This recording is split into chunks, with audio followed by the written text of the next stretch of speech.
Ladies and gentlemen, welcome to episode 4 of the Red Flag Review. I'm your host, Echoes Nation, and today we have two incredible guests. We have VelvetPanther and we have HeisCarbon.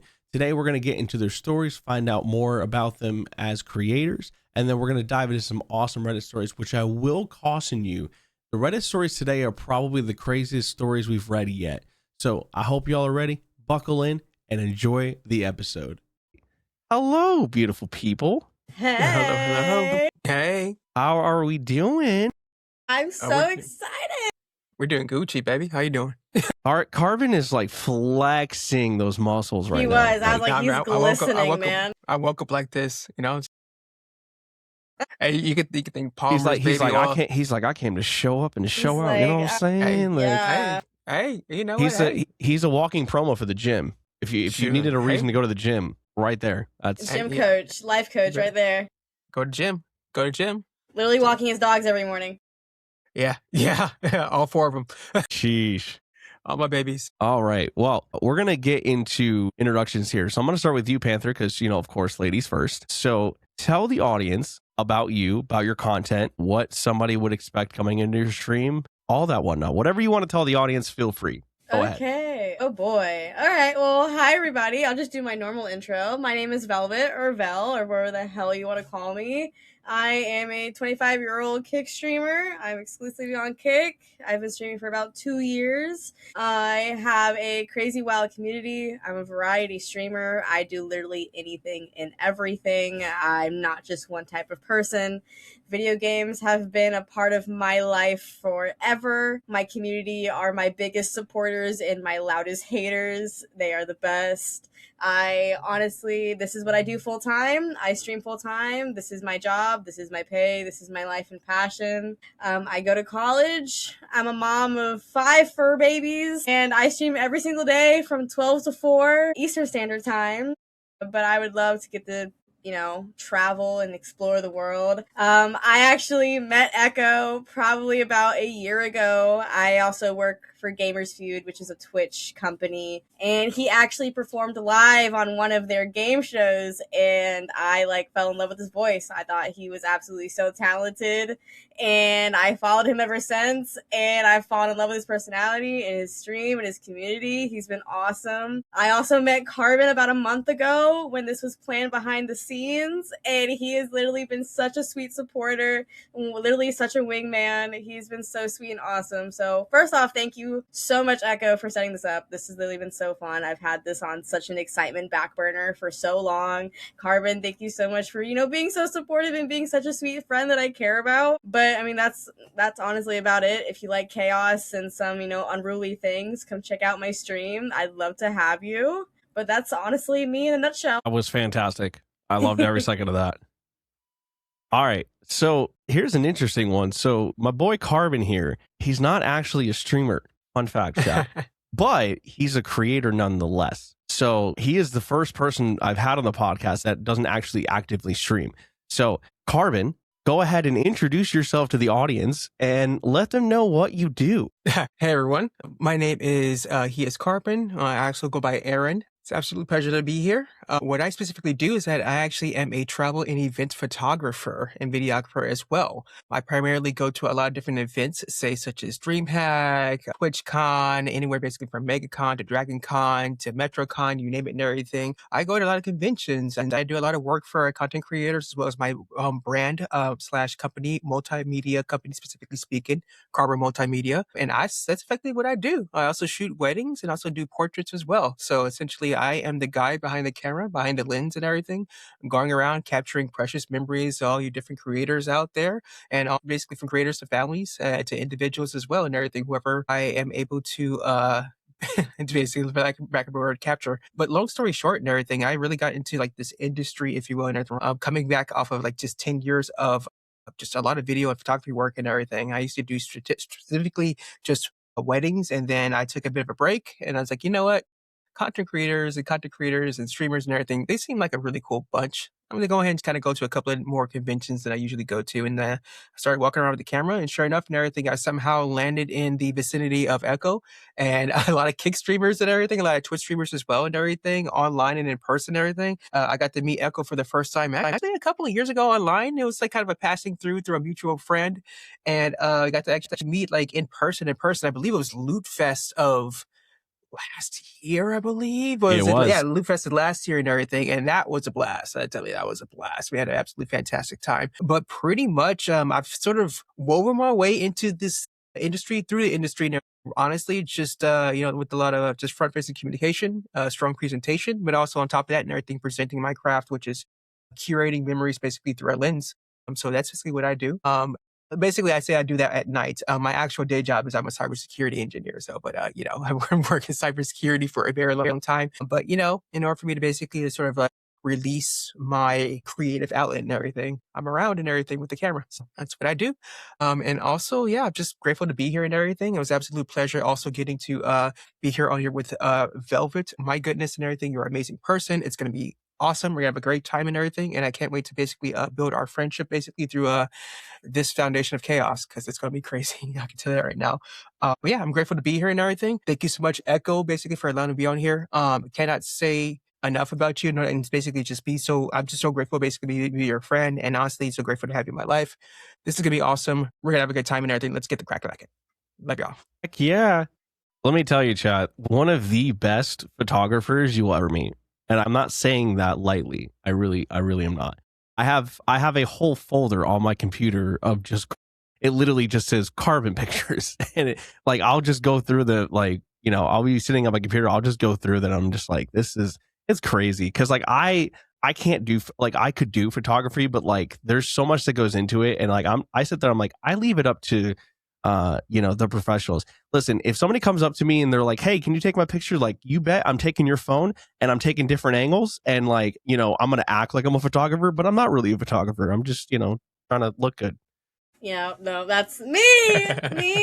Yeah. Literally. So, all right. Well, Thanks, man. For the audience that is watching this podcast for the very first time, I want to tell you how the format's going to go. So I have 5 Reddit stories lined up. I'm going to read each one, and we're going to get into discussions, debates, whatever kind of discussion we want to get into. They're going to range from tame to what the actual. So I'm scared for this last one. I'm preparing mentally. It's oh boy, going to be pretty great. So I always start with a pretty tame one, just to kind of get us started, and get some conversation going, and then the bar will just start to kind of increase as we go. So for the audience watching, you guys will see the title of the story pop up above my screen, so that way you guys can kind of follow along. And without further ado, let's get into it. So the very first story of the night says, someone at work stole my chair, so I had them arrested. That's valid. That's fair. I'm already about this. I'm team arresting. All right, so here we go. I got a new job in sales working for a company that sells access control systems, CCTV systems, etc. The chair in my cubicle was uncomfortable AF. So on day 3, I brought in my own Herman Miller Arion chair, which, by the way, insane chairs, by the way. Those are comfortable as hell. Yeah. On day 4, it was missing. I looked around and another sales rep was sitting in it. I asked for it back, but he basically told me to F off. I went and spoke to the owner of the company. He told me that the chairs aren't reversed. They are first come, first serve. I explained that I owned the chair and it cost me $1,800. He told me that I need to come in earlier if I want that chair. The next day, the same guy was sitting in it when I got to the office.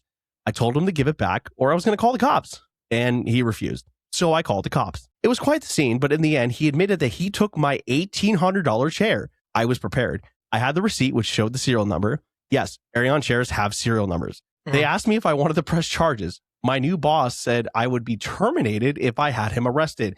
So I said, absolutely, I want to press charges. My new boss fired me on the spot. So I carried my chair out with me as I was leaving. And yes, the cops arrested the dude who took my chair. He admitted to it. The dude who took my chair has been in the industry for about 15 years, but he's going to lose his security license, which means he won't be able to work in the industry. He's going to lose his job. I don't give a crap. He should not have stolen my chair. Am I the asshole for making this dude lose his job? I'm still team chair. I'm still team chair.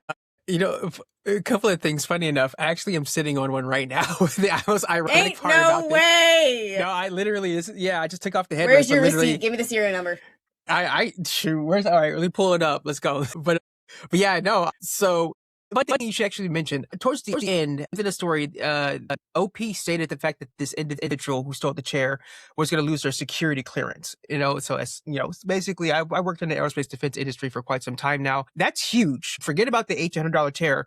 Losing security clearance effectively, basically, is like it's career ending. But not only is it career ending, you can basically no longer receive one ever again, and it puts you on a list for not only for that, but also puts you on a list basically for like driver's license, for global entry, for say pre-check, and all kinds of different things and everything. And it also can affect your credit as well. So that's pretty big. It's pretty big and everything. It's almost like a criminal record without it being a criminal record, to be honest with you.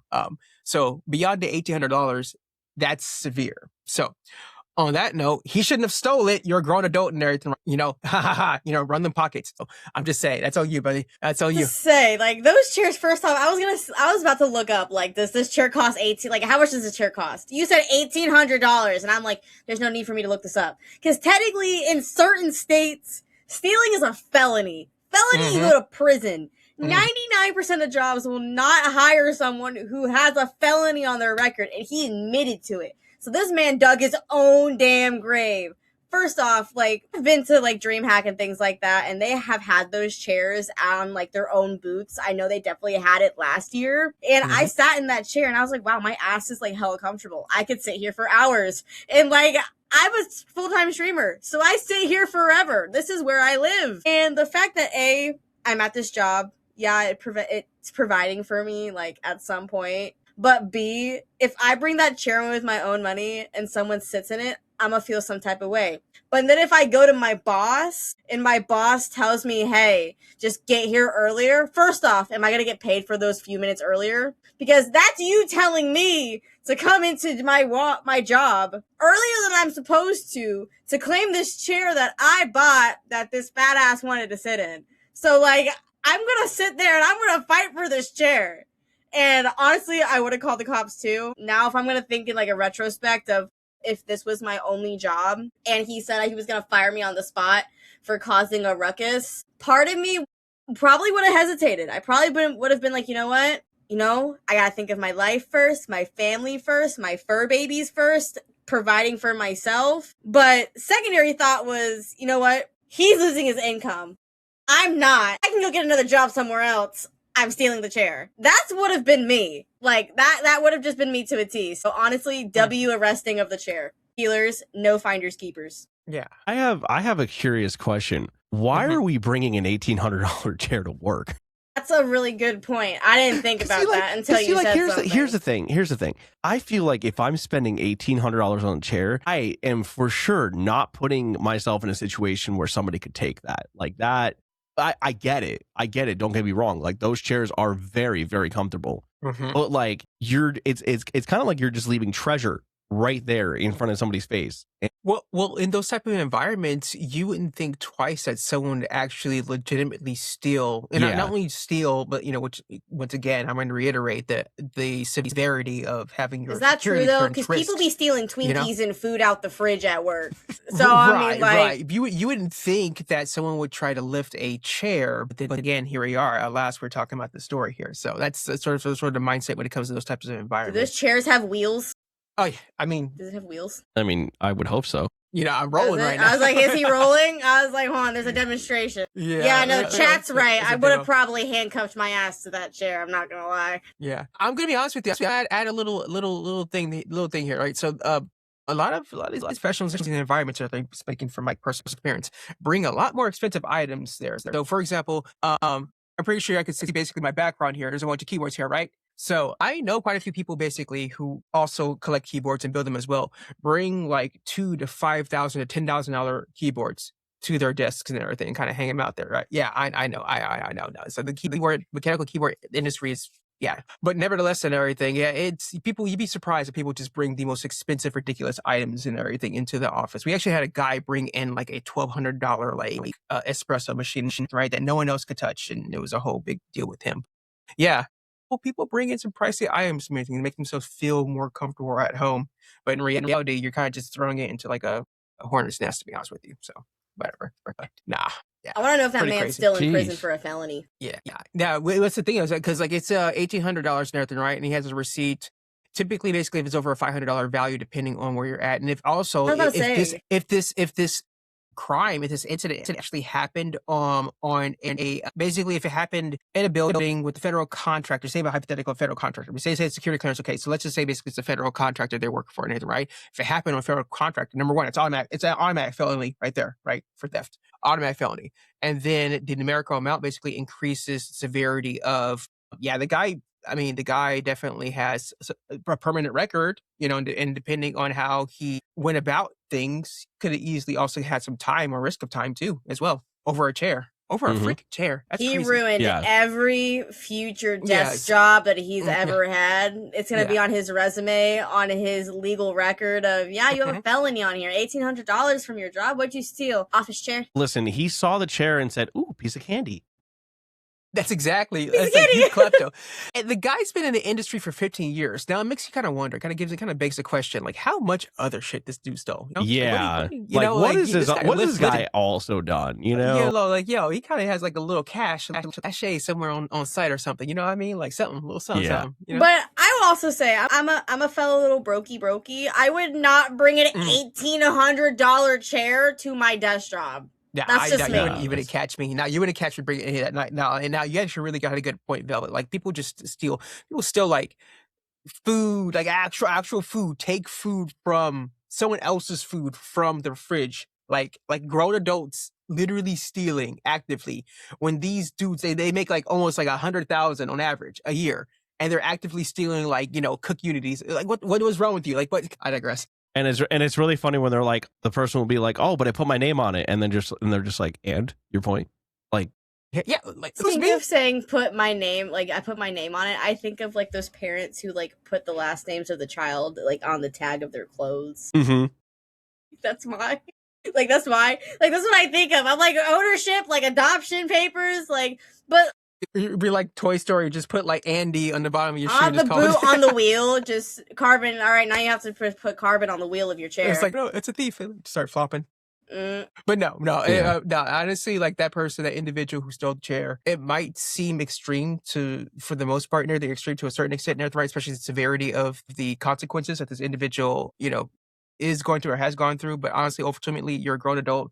You don't steal other people's stuff. That's just it. It's just wrong. It's not your property, especially being basically $800 chair. I mean, it doesn't matter. You can take out the numerical value of it, right? Regardless of everything, stealing this thing. That's just I feel like I would have planned to steal it back first. Like my boss saying, show up early to work. You know what? Fine. I'm going to show up like a hella fucking early one day and steal that shit back and then bring it home. But if the man pissed me off so much enough, then I definitely would have called the cops. Absolutely. Yeah, I think you drove a good point though, like Velvet. Like it's also the feeling on the boss's end as well for curating or basically effectively enabling that behavior. This is exactly what the boss just did here. That's what I'm saying. You know what? The boss only did that because he's also stolen an $1,800 Yeah, I was gonna say, are they running a ring? Like, yo, what are we doing here?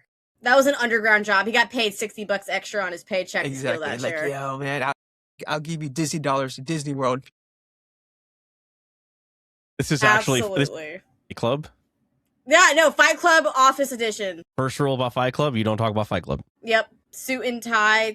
Yeah, no, for real. Is that Andy? Let's get into some of the comments here. Let's go. So the top comment here says, sometimes being an asshole is the correct response. Also, your boss is now out 2 coworkers. That's true. That's true. That is true. That's true. Damn. That's those metrics, isn't it?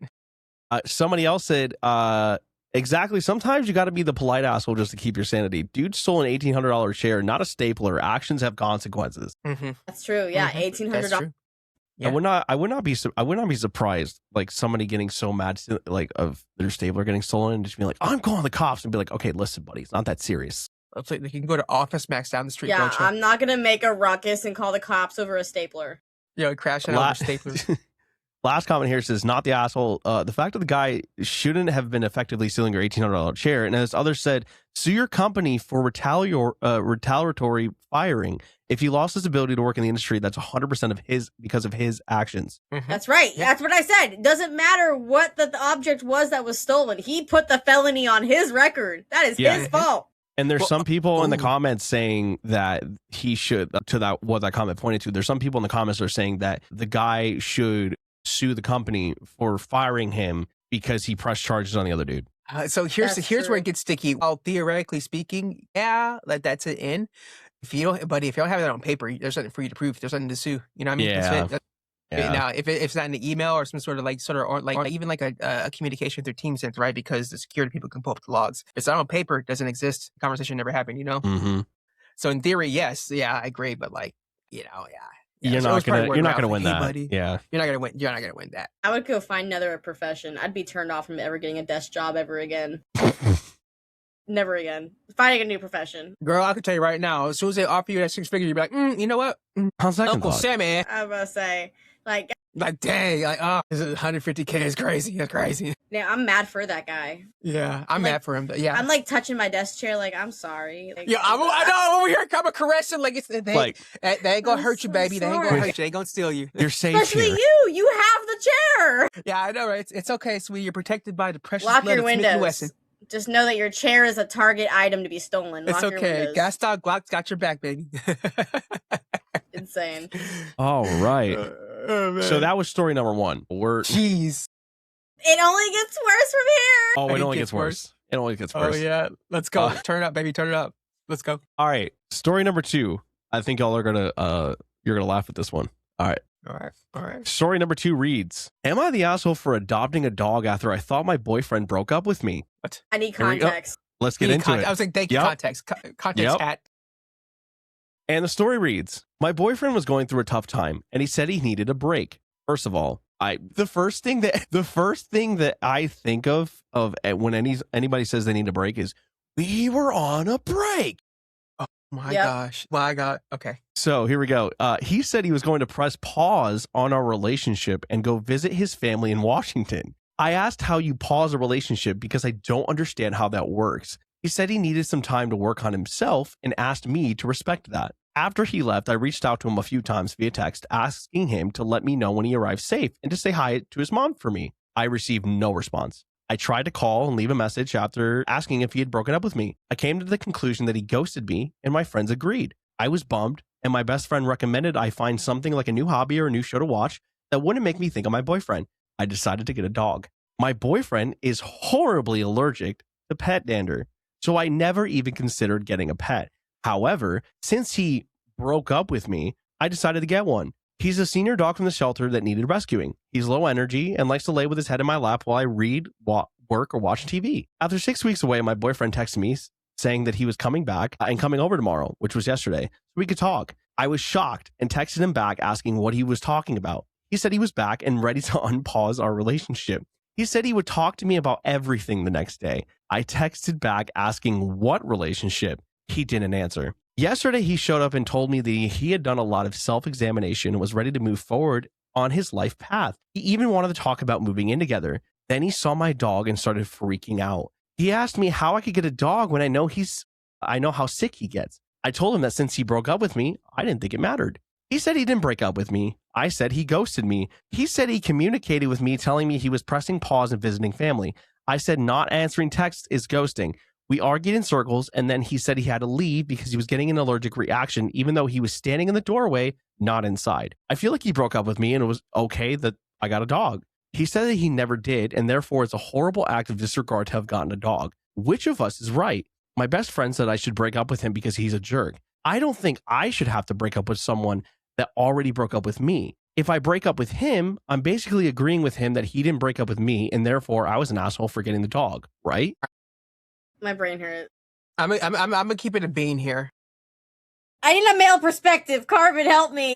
I'm gonna keep it a bean here. Everyone sucks in this situation. Here's why. When it comes to post-breakup depression, pre-breakup depression, it doesn't matter how you slice it in, right? Like you cannot you cannot bring life. You cannot bring life, whether it's an animal or another human being, what have you, right? You cannot bring life into that scenario as a replacement for the void in your heart in this manner. While yes, it's a senior dog, you notice that they use the rationale. It's a senior dog, it's low energy, right? Notice how they're padding. They know what the decision was pretty immature, pretty dumb, not a good decision, right? Despite the dog and its situation, if you will, right? Like getting that dog, making a decision was definitely reactionary. It happens a lot. It's extremely common. And also one of the things I do want to note, the fact that basically like not only like, do I do all this, photography stuff and everything, cybersecurity engineer, all that stuff, right? I'm also basically an ambassador, basically for a rescue, if you will, right? And representative for them as well, and right for a Beagle Freedom Project. And the amount of stories that we hear from people basically just dumping their animals whenever there's like a huge life change, or trying to get a puppy, or trying to basically get something to fill their heart with and everything, only for them to dump it like months later, weeks later, and everything, right? The amount of stories, the amount of that happens and everything is more frequent than people think. So for me, I think that Homegirl is irresponsible for doing that to this dog, despite the circumstances, despite it seeming as if basically it's a perfect match. At the end of the day, number one, she was filling a void in her heart in this manner, right? By replacing it basically with a live animal that needs extra care, especially being a senior dog. Number two, the chapter hasn't fully closed with this douchebag of a boyfriend slash, spouse, whatever, right? So you have all this open-endedness, and the only individual here I see is the true innocent one, and the dog. Past that, they both suck. That's just me. So that's my perspective there. Yeah, they both suck. I don't know about anyone else out there, but I am not a believer on pausing a relationship. That's just not a thing for me. Yeah, like that's just some boyish toy trying to be like putting you down lightly. Like, that's just me. I do not agree with putting a pause. It's either you stop the relationship or you don't. And so first off, the man saying, I want to put a pause in this relationship to work on myself, bullshit. Pussy of a man. My opinion. But see, I also because on top of streaming, I am a vet student. I have a degree in veterinary sciences and things like that. So I understand what Carbon's talking about, most people get an animal to fill the void, to etc. yada yada yada. And then they end up, after a few 3, 4, 5 weeks of caring for the animal, they kind of just slowly start to dissipate the responsibilities of the animal. So first off, poor animal for just being adopted in, such a sad term. Bad girlfriend for even, coping mechanisms are different. Also, bad boyfriend for awful wording and running away to his mommy and then coming back after he realized maybe it was his own self-worth. Because I'm not really sure. Because for me, if I were to take a pause on a relationship and leave and then come back, if it wasn't a fault of my own, I would leave the relationship. So this tells me that it was his own doing, and he just wanted a little pause to give himself some credit, and then come back when he was ready. So in the relationship aspect, I feel like it was not a lot of fault on the woman. So I think the woman is shallow for adopting an animal and things like that, but I don't fault her for thinking that she got broken up with, because I would have thought that too. Mm-hmm. But shallow and fault on the man's perspective for running away for 6 weeks at a time to go visit family, come back, and then saying, I'm getting an allergic reaction. Well, at the door, that's not how allergies work. That's not how pet dander works. That's not how any of that works. So that was a little pussy call of not wanting to argue anymore and run the other way, but didn't want to say, I don't want to talk about this anymore. So I feel like everyone's at fault here except the dog. I have an interesting perspective. Okay, here. I'm ready. So, number one, he said that he went to go visit his family for 6 weeks. I would get tired wanted to take a pause before he did that. Now that's where I was going with this, because think about it. He's going back to, I'm assuming, where he grew up, where his family would be. So ex-girlfriend. Why do you need to put a pause? See, thank you for it's nice that you all know where I'm going with this. But yeah, going there for 6 weeks, first of all, if I'm going to visit my family, it's going to be for maybe a few days, maybe a week, maybe I get the time and maybe I can go take a few extra days and go see them. I'm sorry, but I am not going to visit my family for 6 weeks. It's at that point, you're up to something. I don't know what it is, but you're up to something. So that's number one. Number two, I've never understood the terminology of taking a break. Like Mhm. as you said, Velvet, like Yep. it's either you're in a relationship or you're not. Like there's no putting a pause on things like that. That terminology is so dumb. But Agreed. number 3, I also get where you're going, Carbon, with the dog, because the thing is, a lot of people do like, and she said like she's wanted to get a dog for the longest time. So she saw an opportunity because her friend said, hey, you need to get something or get into a hobby or whatever it is to, like, you know, kind of get your mind off of it. And I don't know that I would have gone for a dog, because like that's a lot of responsibility. Now, granted, I get it, because she in her mind, she says, okay, we're broken up. I now have the opportunity to finally get a dog that I've wanted to get for the longest time. And good on her in a way, because she wanted to get a dog that needed rescuing. Like that's a huge W right there. But I do see it from the other side where, okay, there's so much open-endedness where you don't actually truly know if the relationship is done. Like he hasn't physically said, okay, the relationship's done. So to me, when he comes back and sees that, he's like, huh? Like, and it just doesn't make the situation any better. Like the situation's already tense, but it doesn't make it any better. Yeah, no, I think also I do want to, and just for the record and everything, like we all can unanimously agree here, chat, everyone, right? It's like the boyfriend, like no, like that's not even the child friend. That's let's take a break. Like no, like first of all, just we keep it a being 50. Okay, no, we're starting off. There's someone out there that he wants to mess around with, right? He's trying to go ahead and find himself. We all heard that story before. We know that's all a bunch of bullshit. Let's be real here, okay? Like there is something going on there that he's trying to find an excuse to go sneaking and geeking and everything, right? Like whatever. Like that's guy's just no, unacceptable and everything, right? Just you're done. Yeah, the fact that you're gonna up and leave, keep it vague, ghost someone that you claim to care about and love about. So go back. Oh, okay. Like, okay, what you been doing, right? You itchy? What's going on? Like, no, I wouldn't want to have. No, you don't even step foot in the house and everything, right? And of course, as you stated, Velvet, like, oh, he's coughing and acting, having a work reaction. Like, I'm sorry. Like, is there a SWAT team in the room with us? Did I drop tear gas? Like, anyways.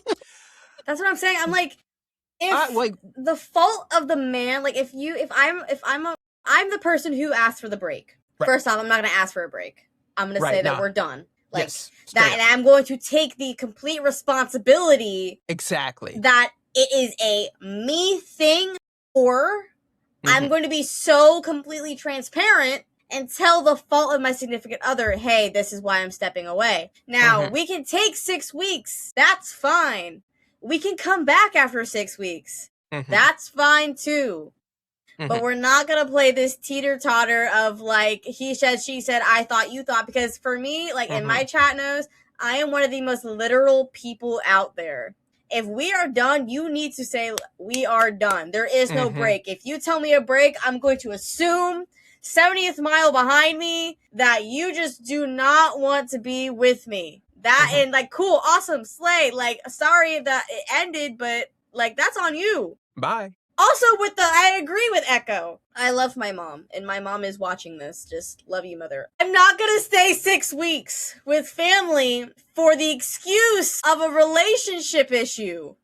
I'm not doing that. What is my family going to tell me 6 weeks consistently, day in and day out, things that I don't already know? They're probably looking at you like by week 2, you'll be like, girl, why are you still here? Why are you here? You're just picking up the phone. It's like, hey, mom, I'm having issues with my relationship. I'm gonna need to come out there for 6 weeks, and we're gonna have to figure this out. Yo, bless her. Like, if I've had relationship issues, my mother has done it for my other siblings. Like, if I need my mom, A, she'll either come to me, or B, she'll obviously be like, come here, like, you come here, I'm always welcome, you're always welcome home, like, yada, yada, yada. My mother will be that person. But my mom will also be the realist and kindest biatch and tell me to get over myself and that I deserve more and I deserve better and to stop groveling and that she can't save me and to go do something better. Now, I will also say, I do have 5 animals. I love all of my babies dearly. Have I adopted one in time of turmoil? Yes. But I still have her, and I love her dearly. And I will say that she saved me from a dark place. But I did not adopt her over a goddamn man. Yeah. So that's right there. There you go. Therein lies sort of like to reiterate, like there's most adoptions basically, statistically speaking, actually occur during times of turmoil. In this specific instance, I want to reiterate is the fact that like this was definitely a very immature response, if you will, rather is what I'm getting at here. There's a difference, there's context behind everything, and everything, right? You know, like our oldest dog and everything, we call our oldest dog basically like Angel Sweetheart and everything, right? Also my wife's depression dog, because we were through a lot and everything, and she wanted a dog, and we waited months and months and months and months and did analysis before we picked the right one. The second one, you know, like that was our dog's depression dog because she needed she needed a dog. And then the third one, his name is Knoxville and everything, right? And y'all have seen him basically on my stories and everything, right? And everything. He was my COVID dog, you know, and he's my buddy ever since. And then we have a fourth one who we adopted basically through the Beagle Freedom Project, and he kind of just came out of nowhere. But where we're getting at here basically is the fact that like I understand exactly where you're coming from, Velvet, because you know, hey, sometimes you know, they kind of just like, you know what, I like that one. You kind of just like pick them, you know, but you know, we also take care of them, you know, everything. We love on them. We make sure they get the proper care and everything, right? You know, we think ahead in the future as well, and we also have the current resources. It's not reactionary to a fault in this sense. I'm not going to like, my gosh, I just. My wife, she left me.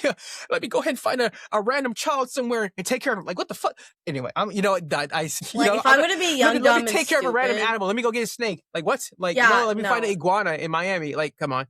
No, because if I'm going to be young, dumb, and stupid and go off and do something out of, you know, trying to like fix it and make myself feel better. Like, catch me at an Airbnb, catch me at a club, catch me going to go get a tattoo, catch me doing something that affects only me. Yes, not a living being, a living creature. Right. So, but the thing I would say though, basically, like the boyfriend, the child person, is low hanging fruit. We all can agree, piece of shit, blah blah blah. Homegirl, you could do better. You could be better. I hope. Little side note, I hope, as someone who's been in this position, actually I've been in this position quite a few times, right? And as a friend, I hope that the friend who put the idea in their head reiterated / was more clear about their intentions in terms of trying to encourage them to cope with the situation. Because, you know, I mean, and it sounds basically as if OP basically is like, you know what, my friend said this, I should go ahead and get a hobby. I should get an animal. So I think it's more so basically on the OP, but honestly, I hope the friend at least said something, at least from my perspective. Like, yo, I said, like, bitch, pick up pottery. Don't read a whole ass animal. You know what I mean? Like, you know, like, yo, like go to, you go painting with a twist, something, get some wine. Go get go get Fido, but I digress. So, you know what I just thought of? On the man, because if his entire plan was to come back, he should have responded to that message saying, I need some time to think. I hear your message. We are still together. I plan on coming back to have a cohesive adult conversation, but I just need some time to separate, to think, to just have some thoughts of my own, and I would really respect it if we, you know, cut down the communication a little bit, because he saw the message. There's no fucking way that if he wasn't getting his, you know what, fiddled with, he saw that message. Nah. It's like that Drake song. He could have answered. Yeah, so L on the dude. So honestly, he dug his own grave. Yep. Now you know. We're drawing scenarios in our head at this point. At this point, we're losing the plot. I don't give fuck it. Like, yo, what if he's texted, right? She texted him, and all of a sudden, like, Shawty's next to him, right? You know that Drake song, right? And he's like, I'm thinking that might have happened. I don't know. I'm just saying, man. I'm just saying he's a little too incognito. Also, by the way, Shay, I love snakes. I would love to have a corn snake. By the way, context is both people sucked. The dog was innocent. Both people sucked. Yeah, the relationship probably wasn't lasting anyway. Exactly. L on him. He was nerfed at birth for dog dander allergies. Yeah, screw that guy. he got spawn camped by Clarendon. Yeah, screw that guy. All right. Well, let's read some of these comments before we get into the next story here. The top comment here says, not the asshole. It's only a pause if both parties agreed. A one-sided pause when the other is against it is in fact just a breakup. See, okay, yeah, that guy gets it. I like that top comment. There it is. Yeah, no such thing as pause. Somebody else said, "Please unsubscribe from that relationship." To which somebody responded, "Think the free trial period and already had ended 6 weeks ago." Yeah. And then the last comment here, which I read this and I literally laughed out loud. It says, it's only a pause if it comes from the pause region of Italy. Otherwise, it's just a sparking breakup. You know what? That's all of those comments are so utterly valid. View comment section. The Reddit comment section. That's crazy. Listen, you know, sometimes the Reddit comment section gets out of hand, but sometimes they are just so on point. And that was definitely one of them. They were on point for sure. At least some of them have brain cells. There's some regular Dr. Phil's tonight. Good job, Reddit. Yes. Yeah. Fantastic. I'm here for All right. it. Well, it's only going to get worse from here. God, Chris. Oh, gosh. I warned y'all. I just want you to know I warned y'all before this. Scared because the scale is going. You're like, the last one's gonna really riot and trigger the women, and I'm like, shit. Hey, yo, ladies, I ain't gonna say shit. The last one, I'm afraid of the last one. I've been thinking about that. I'm like shaking my boots. I'm like, oh no. Shane's gonna be like. All right, let's get to story number 3. Here we go. Title reads. My 25 male's girlfriend's 24 female, conventionally attractive friend, 23 female, did a loyalty test on me. I'm not sure how to continue with our relationship. I, 25 male, have been dating who we're going to call Becca, 24 female, for 6 months now. Everything was going great until her birthday 2 months ago. Up until then, I'd met a couple of her friends, but just 1 or 2 at a time. This was the first time meeting a lot of her friends, and the first time I'd be hanging out with all of them in a big group. We had what I thought was a great night until that night when I took Becca home. Becca asked me what I thought of her friend, we're going to call her Sadie, 23 female. I'd exchanged maybe 2 sentences with Sadie, so I just said that she seemed cool. Becky then asked me if I thought Sadie was pretty, to which I responded she was, but not as pretty as Becca. I thought that was a safe answer because I didn't want to say her friend wasn't pretty, but I also wanted her to know that I only had eyes for her. But Becca was like, so you do think she's pretty. I knew it. Pretty and cool. I didn't think much of it because Becca was quite intoxicated, so I just bought her some Gatorade and helped her get into bed. I figured Becca wouldn't remember this interaction the next morning, but she called me and apologized. She explained that Sadie was conventionally attractive and had a history of taking men that Becca wanted, and she didn't want that to happen to me. I assured her that wouldn't happen. I told her the honest truth, which was that with all the new faces I was seeing, I hardly remember what Sadie looked like. I told her, too, that if Sadie kept going after men she knew Becca wanted, she should consider distancing herself from Sadie. Again, I thought that would be the end, but for the past 2 months, Sadie has somehow come up in every conversation. Did I follow Sadie's Instagram? Had I talked to Sadie since the party? Even when I give her a compliment, she brings up Sadie. Just last week, she bought a new pair of jeans and I told her how great her butt looked in them. And she went on this tirade about how she has to spend so much money just to get a pair of jeans that look decent on her while Sadie looks like a supermodel in Walmart jeans. I'm not that dumb. I know that Becca has complex underlying issues and that the Sadie fixation is just a manifestation of those issues. I don't want to invalidate her, but I get the sense that Sadie is not a problem so much as Becca's insecurities. I'm like a broken record with how often I remind her that she's hot and she's smart, that she has a great life, a great job, and a great guy, if I do say so myself. And there's no reason for her to compare herself to Sadie or anyone else. That Walmart jeans are trash, but I'm sure she would look good in them if she really wanted some. I suggested therapy, which she said was a waste of time. It just seems like nothing I do helps. And that I know it's her issue and not mine, but it started to drain me too. The breaking point came a couple nights ago when I got an Instagram DM request from Sadie saying she thought I was cute and asking if I wanted to hang out sometime. This was followed by a series of DMs basically saying she knew I was with Becca, but she thought I could do better. And if I gave her a chance, she could, quote, show me what I was missing. Without responding, I took a screenshot and immediately blocked her. Then yesterday, I showed Becca the screenshot. I fully expected Becca to crash out, but instead, she kissed me and told me she knew she could trust me. I was confused, and she explained that she had Sadie DM me to prove my loyalty to her. Apparently, it's a common thing for women to do, especially if they have a conventionally attractive friend who could probably steal anyone's man. I was completely dumbfounded. I thought people only did this stuff in movies, not in real life. I asked Becca if all the anxiety over Sadie was real or if she had faked that too. She said it was real, but now that she knows I'm loyal to her, she's not worried anymore. She tried to kiss me again, but I pulled away. This might have solved all of her problems, but it created a whole new set of problems for me. I gave her absolutely no reason to doubt my loyalty. I never even looked twice at Sadie. I did everything I could to show her how much I cared about her, but it took this fake DM for her to trust me. What if she made another hot friend? Or what if she thought one of my coworkers was conventionally attractive? Would we have to do this all over again? I told her that I needed some space. Becca doesn't understand why I've been distant since yesterday. She seems to think everything was resolved since I, quote unquote, proved my loyalty. But ironically, I think this may be the breaking point for me in the relationship. I really like Becca, but I can't be with someone who has zero faith in me. If I'm going to stay in a relationship with her, I need to communicate to her how deeply this affected me and make sure that she knows not to do this again. How can I do this without invalidating her feelings and making her turn against me? I hate bitches. Sorry. Becca's more insane than Sadie. First off, in my opinion, as a woman, your girlfriend is more psycho bitch insane than the woman that she thought you thought, like, the whole, like, fucking circle. First off, I can say that, like, I'll be so transparent here.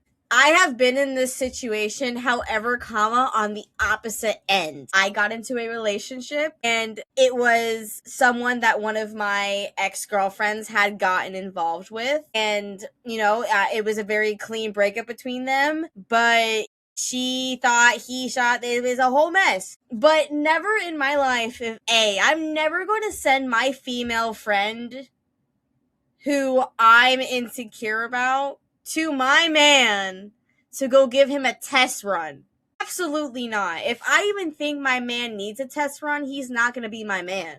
I'm not going to be with someone who's not obsessed with me as much as I am. Like, because I know my worth. And I'm also not going to surround myself with bitches who aren't obsessed with me the same way that I'm obsessed with them. I'm also not going to sit here and be obsessed with a bitch who even agrees to put a test trial on my man. Because in my brain, if I go ask my girlfriend, hey, will you go text my man something flirtatious as hell to try to get his attention, and she says yes, that makes me think that bitch also has an ultimatum and that she's gonna think I gave her permission for a future endeavor. She gonna slide. She's going to take advantage. No, she gonna slide. No, she gonna slide. Absolutely not. First off, that man is a pussy. He needs to go get some sexual reassignment surgery because that man is not a man. That is a woman. He a bitch. Second He is bitch made. My bestie Sadie's got a bigger dick than he does, and she's got confidence and is okay enough to go text my man something to make me feel better. I can't. Gall, I am raging right now. Like, first of all, okay, OP 25 male right here, Echo, right? 24 female, right? We're talking about mid 20-year-old adults here. First of all. This is some middle school passing note bullshit right here, okay? This is the most immature, fucking stupid shit I've heard in quite some time, to be honest with you. Just to clarify, the male is 25, the girlfriend is 24, and the friend is 23. They're grown-ass adults. These are grown-ass adults. They can't even rent a car! One of them can, okay? The speechless right now is crazy. What I'll say, because I think Carbon needs to gather his thoughts here for a second. Give me a second here. No, you're good. What I will say is, so the very first episode I did of this podcast, we read a story where this girl had done a relationship test on her boyfriend, where she brought one of her friends, they had dinner, and she brought in one of her friends to try to flirt with him right in front of her, as a test to see what he would do. And obviously he full on denied her. And then the friend leaves. She goes, hey, by the way, thank you. That was a test. Thank you so much. And he just up and left. And she got so pissed because she was just you overreacted. You embarrassed me. And he's just no, you put me in this situation. Why? You clearly showed me in that situation. You don't have any trust for me. That's my shtick when it comes to relationship tests. It's if you need to do a relationship test, you clearly have a bigger problem. Yes. Amen, brother. End of story. And I know that in this day of age, TikTok and whatnot, encourages this stuff. And I know that people do it for trends and stuff like that. But here's the thing. You are there's a reason why so many people have trust issues nowadays. And it literally is for reasons like this. And then people sit there and they're oh, well, I can't find, it seems like I can't find my person, and I can't find someone who's good for me and whatnot. There's not a lot of fish that are swimming in the sea. Yeah, because there's people that are out here like this doing this stuff, and then the other person has trauma, and now you have to sit there and overcome that trauma even though you could be the best person in the world, but they're constantly going to be thinking, okay, so like the next person they date, okay, so like, are they going to do a test to me too? Like they're just going to sit there and they're going to have like severe anxiety about that. And you can't blame them. You can't. And like, it's so tough to be put in that situation. So, and yes, I also agree. Why in the world would the friend be up for doing this in the first place? That's like, not a friend. That's not a friend. That's a fake ass bitch. That's an op. She's gonna hit a 180 and she gonna be sliding and she gonna. She fucked him behind her back. She want to smash. She really want to smash. Ooh, this is Taylor's on his time. We seen this shit before. Yeah. Like nah. Like oh my god, that man honestly, he needs to run the other direction because he just saved his ass from 2 ass whoopings. So why is he even making a Reddit post? Oh, I think this might be you. Oh, I was gonna say some stuff. That girl needs to honestly not even be in a relationship until she's got self-love for herself. She also needs to go find herself some new girlfriends who will show her her worth, because the fact that she's surrounding herself with I wannabes and I'm jealous of and I need to be is honestly a very sad thing. Like, she's gotta find love for herself before she gets into a relationship. This man needs to run for the hills before he catches something, and that friend needs to learn to be a better friend, because honestly every single one of them are wrong in this situation. But frankly, I can't decide who's worse, whether it's the girl's best friend or the girl herself, because all of this is insane. Before we get further, what I want to do is I want to read some comments, but then I have a plot twist to this. Okay. No, stop it. No, no. Throw it in there, brother. Okay. Let's go. Here we go. So let me read the top comments first. So the top comment here says, you can tell her that while you may have passed her loyalty test, she failed your don't play stupid mind games with your partner's test. Yeah. And someone else said, this is the way, honestly, having a conversation with, I'm glad you realized that I'm committed to you and having only been focused on you. I am, however, very troubled that you play mind games and involve your friends to test me instead of talking to me about your feelings. These are childish games that make me think that you are not ready for a relationship built on honesty and vulnerability. Mind games break the trust, and once broken, it's very hard to mend. Yeah, I agree. I agree. So, well, not all Reddit stories have updates, but guess what? This one does. This no got shot. An update? No shot. No, No shot. Shit. Let's go. My gosh. I hope y'all are ready for probably the biggest plot twist you've ever heard. Here we go. Oh my gosh. So, update reads, a lot of you have been asking for an update, so here's what's happened the past few days. I read most of the comments, and a lot of people were telling me to drop her and ghost her. Some of you even told me to go screw Sadie. To be truthful, I was not planning on doing either of those things. Some of you were calling me spineless and saying I have no self-respect, but Becca has had so many redeeming qualities despite the stupid test. I thought she was one of the kindest, smartest, most beautiful, driven people I knew, and even though we've been only been dating for 6 months, she'd been there for me in ways none of my other partners have been. If there were other red flags, I would have just ended it, but there were none until yesterday. After a couple days of minimal communication, Becca asked if we can meet up to talk. I had thought out how best to say I understood her anxiety, but that her behavior wasn't acceptable. But I wound up not having to say anything because she apologized. She told me a lot of things about herself and that she knew what she did was wrong, but also hoped I understand why she acted that way. It was the first time she had gotten candid with me about this.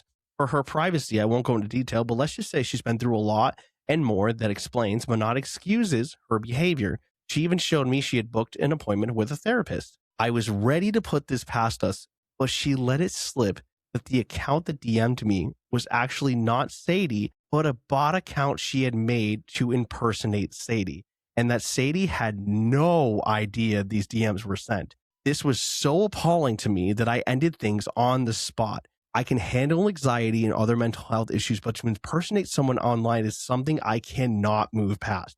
Becca tried calling me and texting me a couple times afterwards, but she stopped. Even through her delusion, I think she knows it's over. Genuinely, I wish the best for her. She has some great qualities, but she is seriously messed up in so many ways. I hope she gets the help she needs, but I can't help her anymore. I'm gonna say the most pettiest, unhinged Sadie, I'm shit sorry. right here.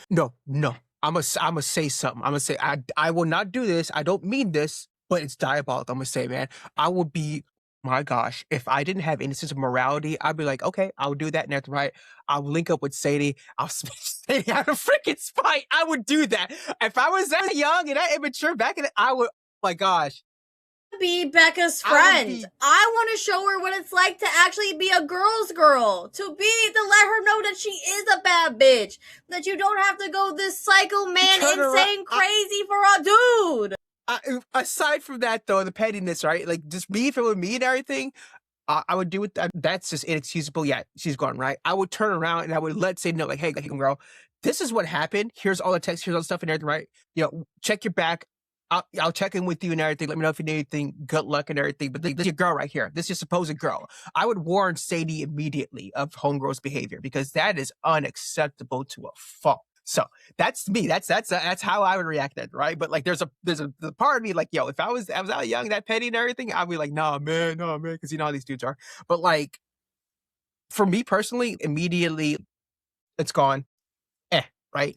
I would literally let Sadie know immediately about what's going down. To be honest with you. My brain's not even that big enough to like think of going and impersonating my friend. Like that takes some real brain wrinkle power to think of a plan that depth. Like I don't have that.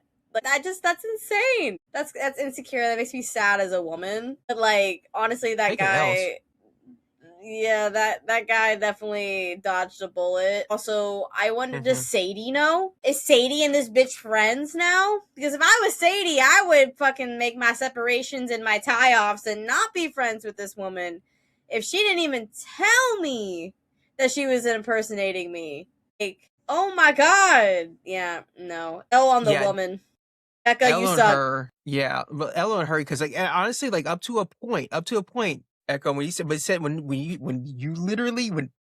OP came back with the information of her creating a fake account of someone who's supposed to be your best friend, like impersonating them, lying, like pretending, tearing down their image of their nature in this manner, like who knows what else? Oh my gosh, her sense of morality is completely out the window. That is someone like, even from just basically like a cordial standpoint, right? You wouldn't want to associate with, period. Let them be in a relationship with. That is a dangerous individual. No. I would run for the hills. Like prior to that, I'm like, you know what? Like, wow, she's accepted responsibility, and everything, right? Like, you know, let's make this work and everything, right? That's me. Like, when it comes to basically patience and mercy and everything, I'm all about that, right? Patience and mercy and understanding and everything, right? But there is a Niagara Falls level cliff fall off when it comes to these things. And boy, did he paddle down Emperor's New Groove style, woo, off that freaking waterfall, gone, okay, with the whole bot thing. That is psychotic behavior. That is crazy. These are mid 20-year-olds. I'm sorry. I'm still stuck on the fact that these are like grown-ass adults acting like this. But anyways, aside from Sadie, because she didn't know. But yeah, I would definitely inform Sadie. Obviously, blah blah blah blah blah. Shoot, I'll talk to my therapist after this. But like I would feel as if basically I would check with Sadie to a degree of just from a person like morale.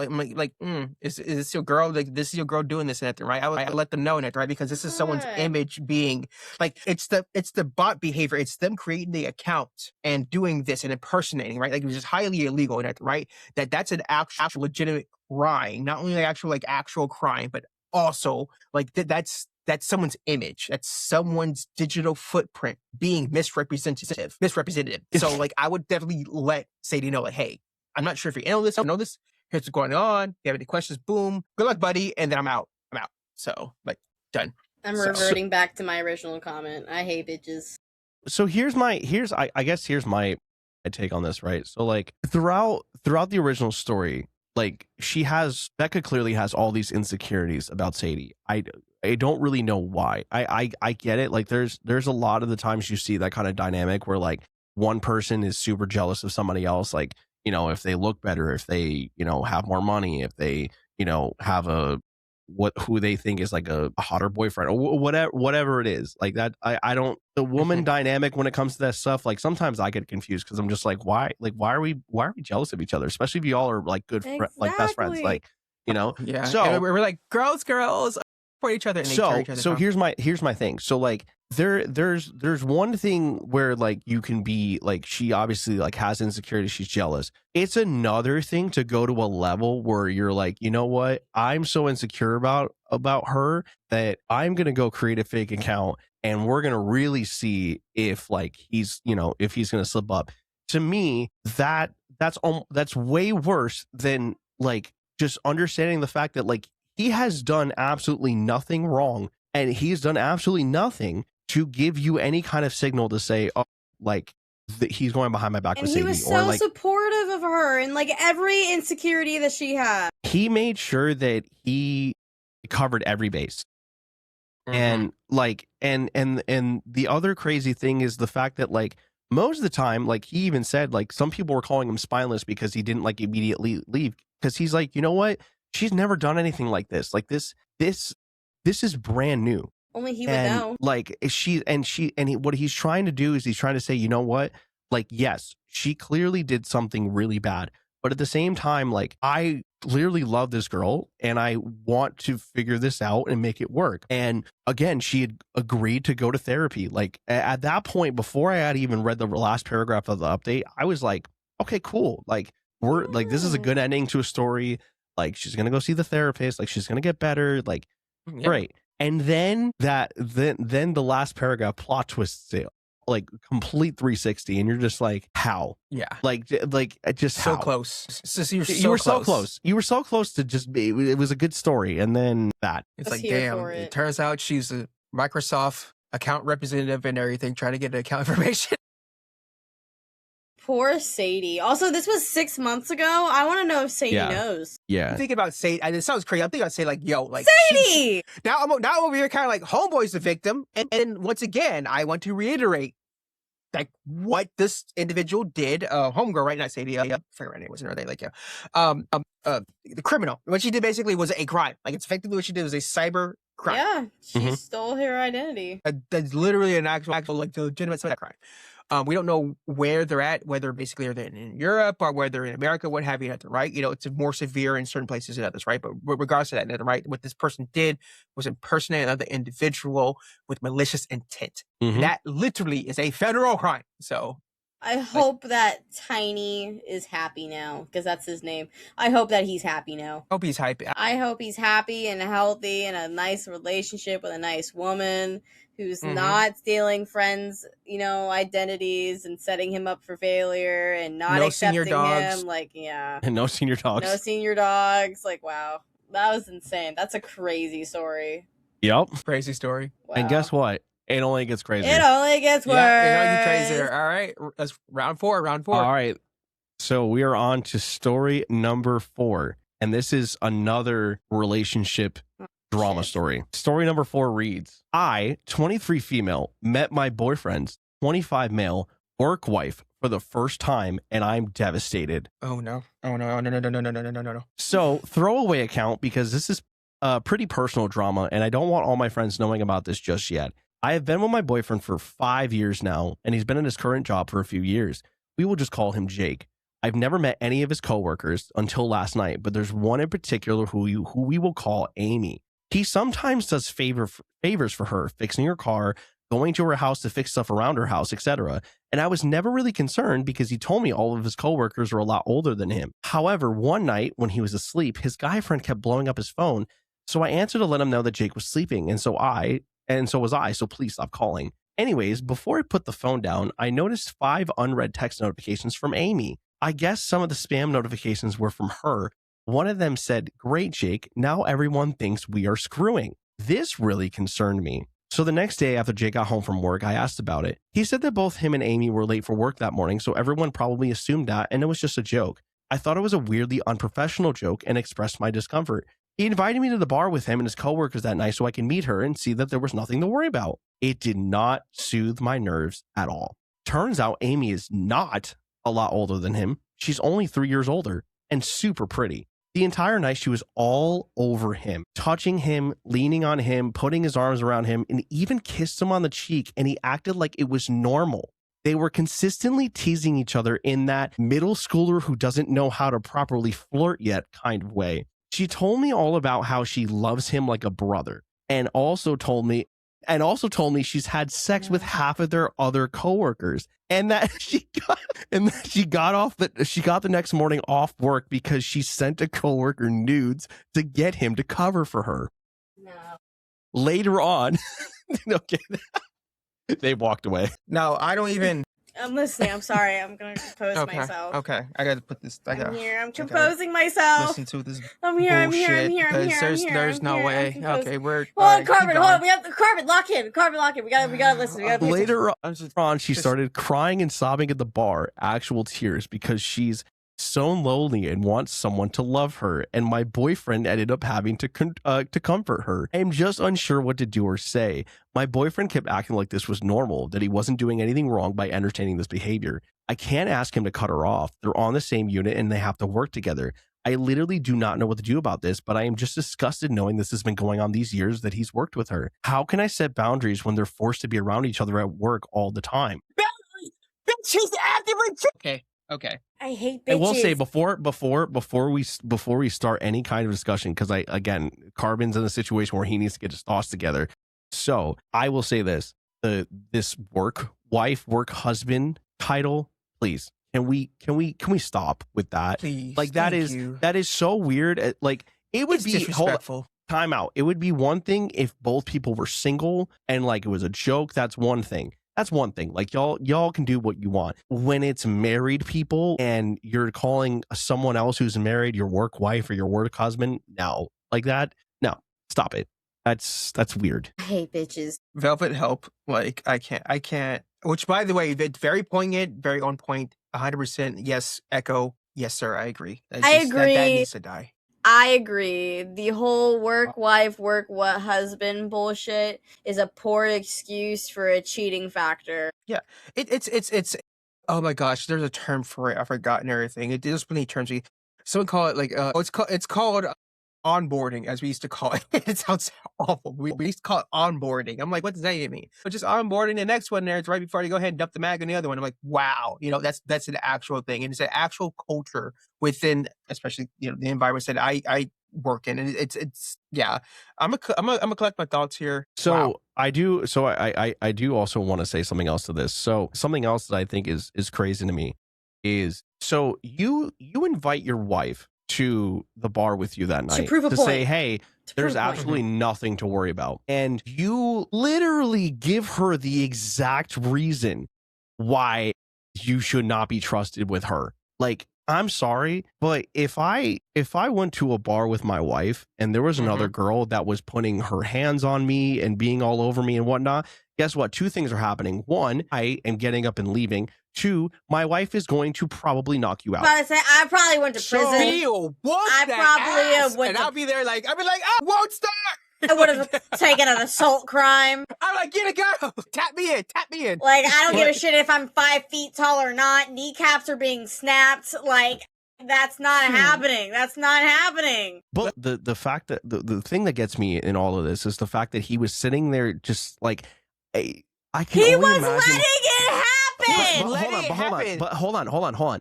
My thing is, I can only imagine, like, I'm just thinking the fact that he was sitting there, probably his wife was sitting in front of him or next to him, and this girl is just all over him. Like, I don't know if he really grasps the fact, like, how could you do that to your wife? Like, how could you just sit there and just let her watch this and think that it's completely normal? This guy has to be the biggest fucking idiot on this planet. Where did his balls go? He might have the biggest ego, the biggest idiot, or both. Either way, though, there is something fundamentally wrong with this guy. He is about 5 eggs short of a grand slam. Something is wrong with this dude. Like, there's no way. There's no way. And the whole There's comments no of he was the only one that was obligated to go make her feel better. No, the fuck you weren't. You were at a work party. There was at least 4 other individuals there who all have balls bigger than this motherfucker, and he could have walked away. Remember, she slept with half of them. Remember, that's what got me. That's why I'm like, you know what? That's why I'm gonna hit the red button on this bitch. She a hoe. Fucker, like she got a full house worth of men in her pocket of cards right now. Go pick another. Yeah, she's running through it. She's running through that place. And Uno, reverse card. Uno, pick another one. Like this. I would have. Reverse Uno card. Oh my god. Bam! I got 4. Dude. I can't process this. What? They do get worse. What the fuck? Oh my gosh. This is okay. They do get worse. See, we're not joking. Okay. You know what's crazy? You know what's crazy? I can't wait for the last story. Stop 'cause you it. thought- I'm going to No, lose my no. motherfucking shit. Oh no, Dude. Chris, my brother, So, Christ, please. All right, Velvet, take care. Please, help me. first off, Okay. I'm really proud of this woman. Let's backtrack to the beginning of the story. And people can disagree if they want, I am a believer of not looking through your significant other's phone. I am a believer of having healthy privacy. I am a believer of having healthy boundaries. I am a believer in if you are with someone, you need to be with them and fully, wholeheartedly, to the T, trustworthy, etc. Even if there is a reason to be suspicious, have an adult conversation. And that's what she did. So first off, props to the female for not being like 95% of females and digging and going to find reasons that there might not be reasons for.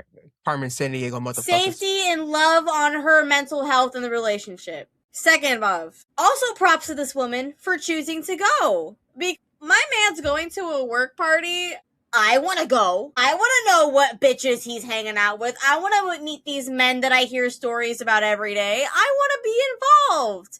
Not even to even get a scope on, but just to like support my man and to be able to relate to his stories at home more often. Put names to faces. That's where I'm coming from. But then getting to the bar, this woman has a track record. Learning that this woman has slept with about 95% of these men. And actively seeing this woman put her hands on my man. I'm a woman of actions speak louder than words. I'm about to swing. I'm not letting this bitch touch my man. But first off, my man, because, gentlemen, keep the women classy. I'm a believer, that, like, men should definitely be, like, be the speaker unless needs to be spoken to. This is also his environment, his realm, his people, his responsibility. He is not the odd man out. He should be the one to step forward, not only for him and his girlfriend, but for the relationship and put a stop to it. But the fact that A, he didn't, B, he let it continue, and C, he took it further and letting her touch physically, emotionally, verbally, things like that, that sets my mind into a whirl of, okay, if you're comfortable enough to be doing this in front of me, what are you doing behind closed doors?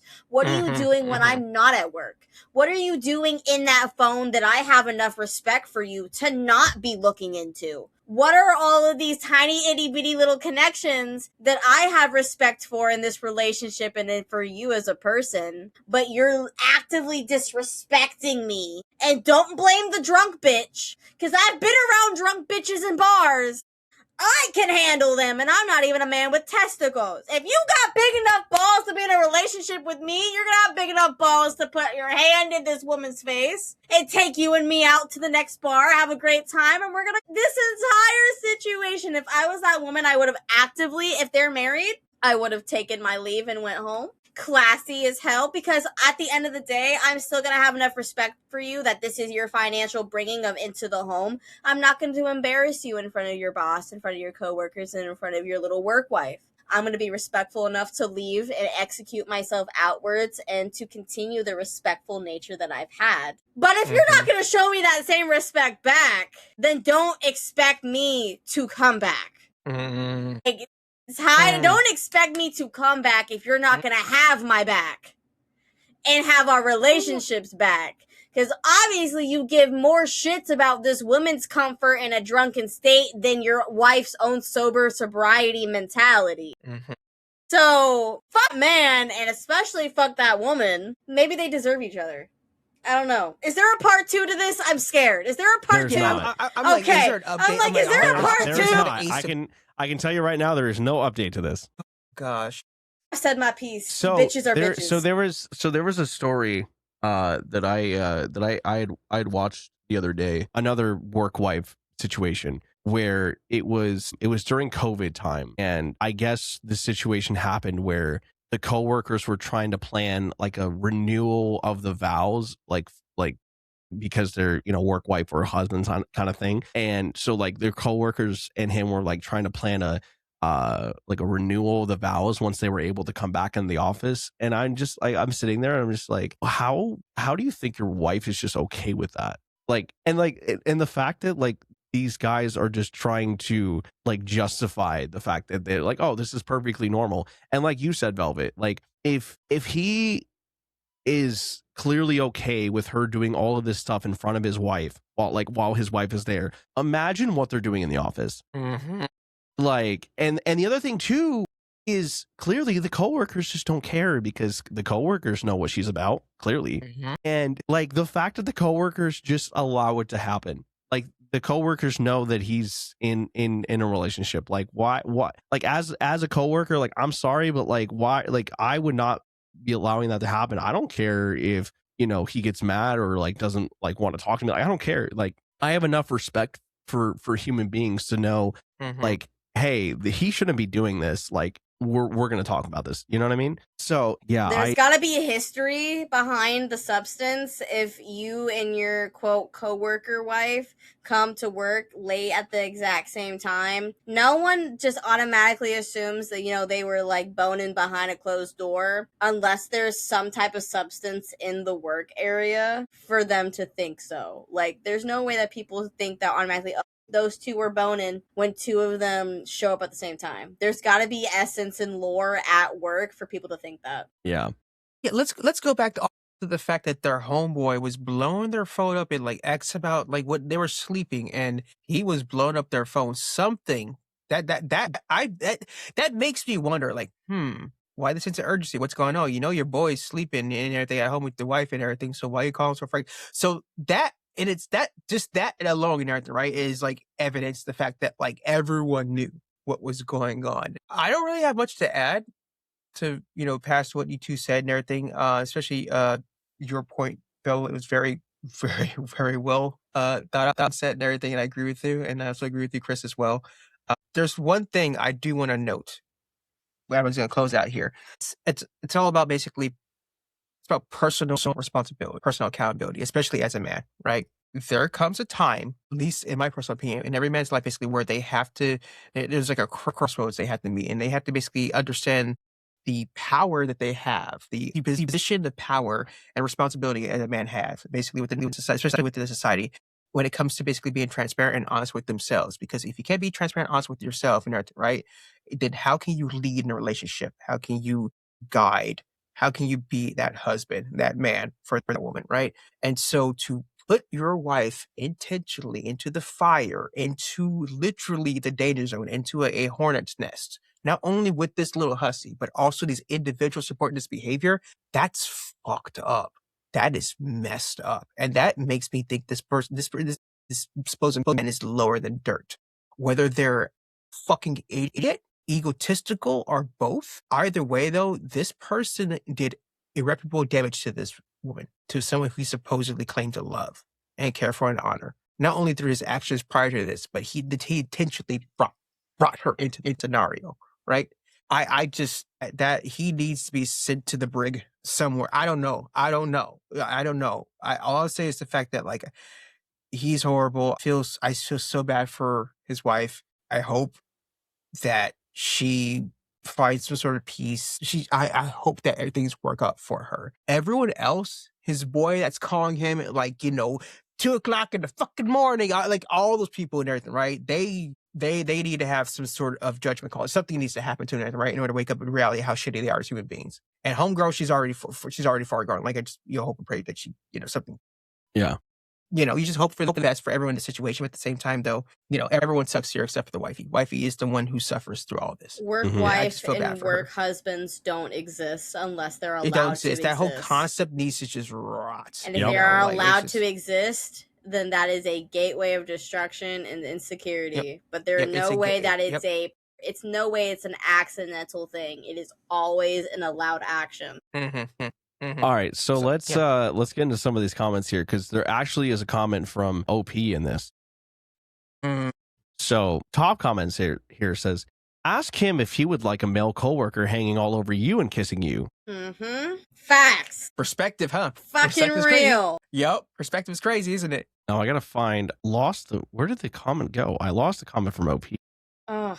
That's that. I mean, yeah, no, like that's me asking my man if he would be comfortable with someone having their arm around my waist and kissing up on me and wiping my tears away while I'm drunk and sad. Hell no. I want that to be my man. I found it. So somebody said, bro, this is actually unreal. P replied, yeah, I was literally in shock at the bar about how blatant it all was, and no one else reacted to it. They all acted like it was normal, so I was just sitting there in disbelief. That, I can't even. That made her look like the side chick.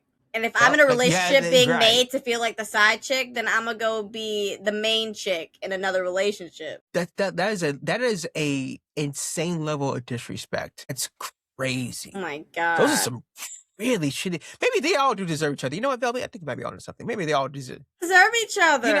You know what, girl? Just go ahead. Get out of there. Go find one of those mail car workers. Go date. So there's a couple more comments from OP here. Actually, now that I'm reading through this, God. Somebody said she says she sent another coworker nudes. Questions: 1, what kind of workplace is this where this is happening? It sounds like an HR nightmare. 2, has she sent your boyfriend nudes? Have you checked his phone? OP replied, so this notification from your comment popped up and it made me think. I decided that even though I didn't like the idea of purposely snooping, the curiosity got the better of me. I scrolled through his text with her and I found nothing concerning until I realized the texts only go back a few months.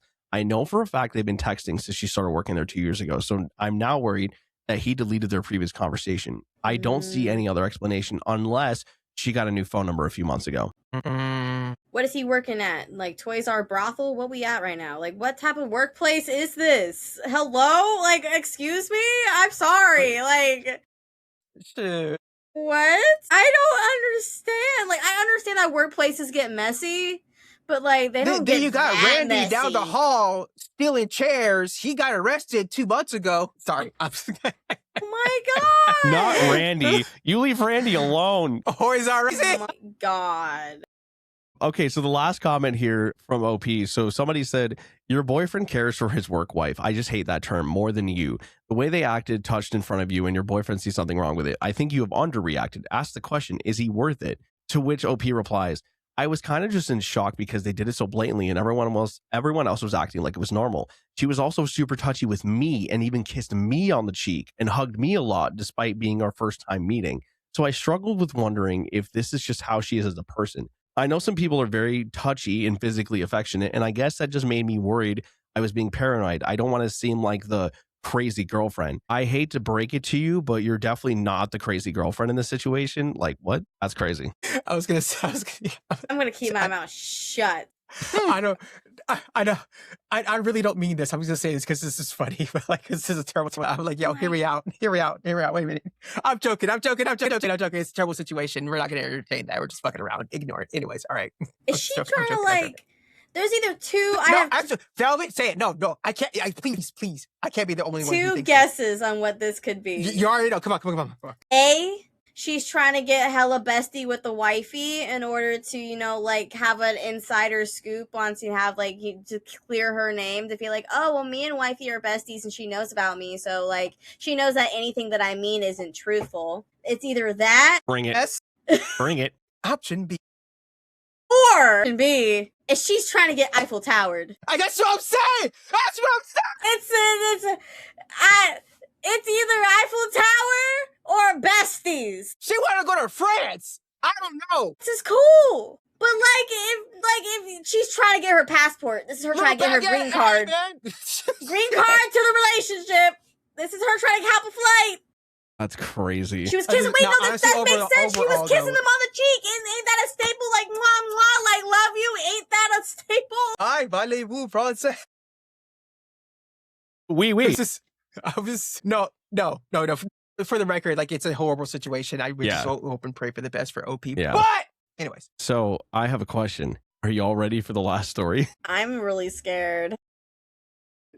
I want to preface this, okay? I have read through this whole story and I'm going to give a warning to the women here. This may be very triggering. And when I say triggering, you may really want to find this man and yeah. So with that being said, ladies and gentlemen, let's get into the final story. It reads, am I the asshole for asking my wife to think about the long-term implications of her birth plan.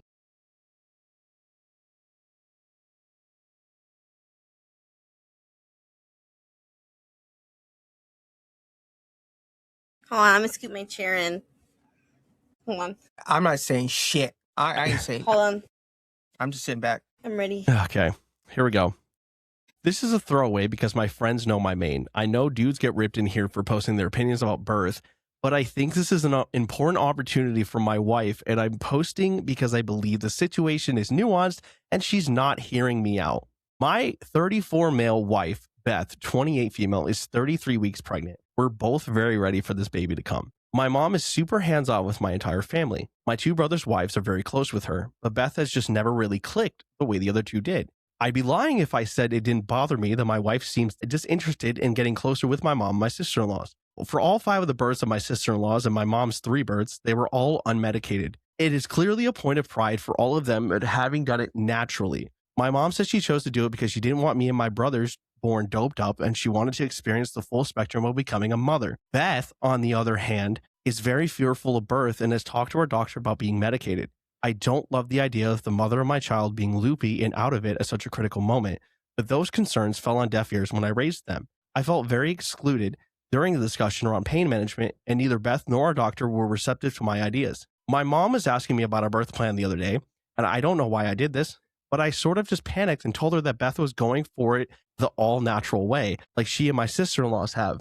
To say that my mom freaked out with happiness is an understatement. She was thrilled that Beth was open to experiencing the full range of motherhood. And this might sound crazy, but I think if Beth shared this rite of passage with my mom and sister-in-laws, they might finally gel. I told Beth about my slip-up to see if she'd be open to changing her mind, given how this would serve as a critical bonding experience for them to share, and she lost her mind, yelling about how she wasn't going to compete with my mom and sister-in-laws during her birth. She emphasized that it was her birth again and again, which I don't think is fair because this will be an experience we both go through just differently. I was just trying to get her to see that there was an opportunity for her to create some sisterhood with the woman in my family. I wasn't dictating or even pressuring her. I just thought she would want to know how happy it made my mom. She's told me she doesn't give a rat's ass about sisterhood, which was very intense because Beth does not swear. I wasn't trying to upset her. I just think she would be wise to see the potential long-term implications of not having this shared experience with my mom and sister-in-laws. But Beth has been furious to the point of not speaking to me for several days, and I'm starting to wonder if I'm in the wrong, even if I was trying to help. Am I the asshole? Carbon literally took his glasses off. Ladies. Yeah, you weren't joking. This is actually bad. I guess I'll start with this. Real fucking quiet, didn't it? Well, both of you gather your thoughts, because I can tell Velvet is up there, like she is ready to like blow a gasket up there. What I will say is the one, obviously there's a lot of this that absolutely triggers me, but I think the one part that triggered me the most when he said, this is an experience that we'll both go through just differently.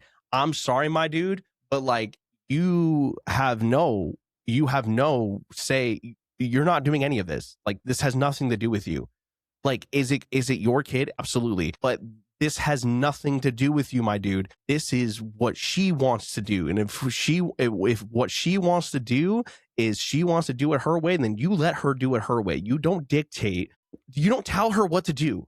Like, and to sit there and like, oh, like, you know, we're going to experience it together. Like, no, this is not something you experience together. Not your body, not your choice, bro. And not also, your body, bro. And also like, this whole dynamic of like wanting to like be like he wants her wife to be like, you know, together, like have her and her sister-in-laws and her mom like all get together and like, oh, this is like a way you can bond over this. Is like no, this is not a way you bond. Shooting out a live whole ass human. Fucker, this ain't a Martha Stewart show. Like what the okay, all right. This isn't an episode of Maury. I'm just saying, but like they say no dams in our lives. Bullshit. What? Okay. All right. Okay. I actually am speechless. I have so much I want to say. Half of it is expletives that might get your show flag. The other half is just repeated words. But I feel as if I'm not in a position to actually say anything because this really dives into a point. This is at the end of the day, this is a woman's body. It's your choice. I feel as if I can't really say anything about this. I'm gonna leave it to the ladies. I'm gonna shut up. This is crazy. This is crazy. I'm gonna be. I'm just This guy's a very, fucking idiot. I'm very curious because I need Velvet's opinion on this. Yeah, Velvet. I really do. You got the keys. I'm gonna be in the back and everything.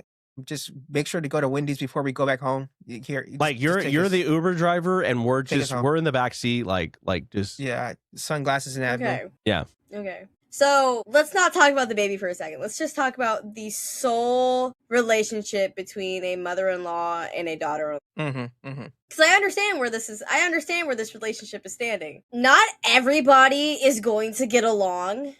And it is not the daughter-in-law's responsibility to make amends and to preach mom like she's Mother Teresa.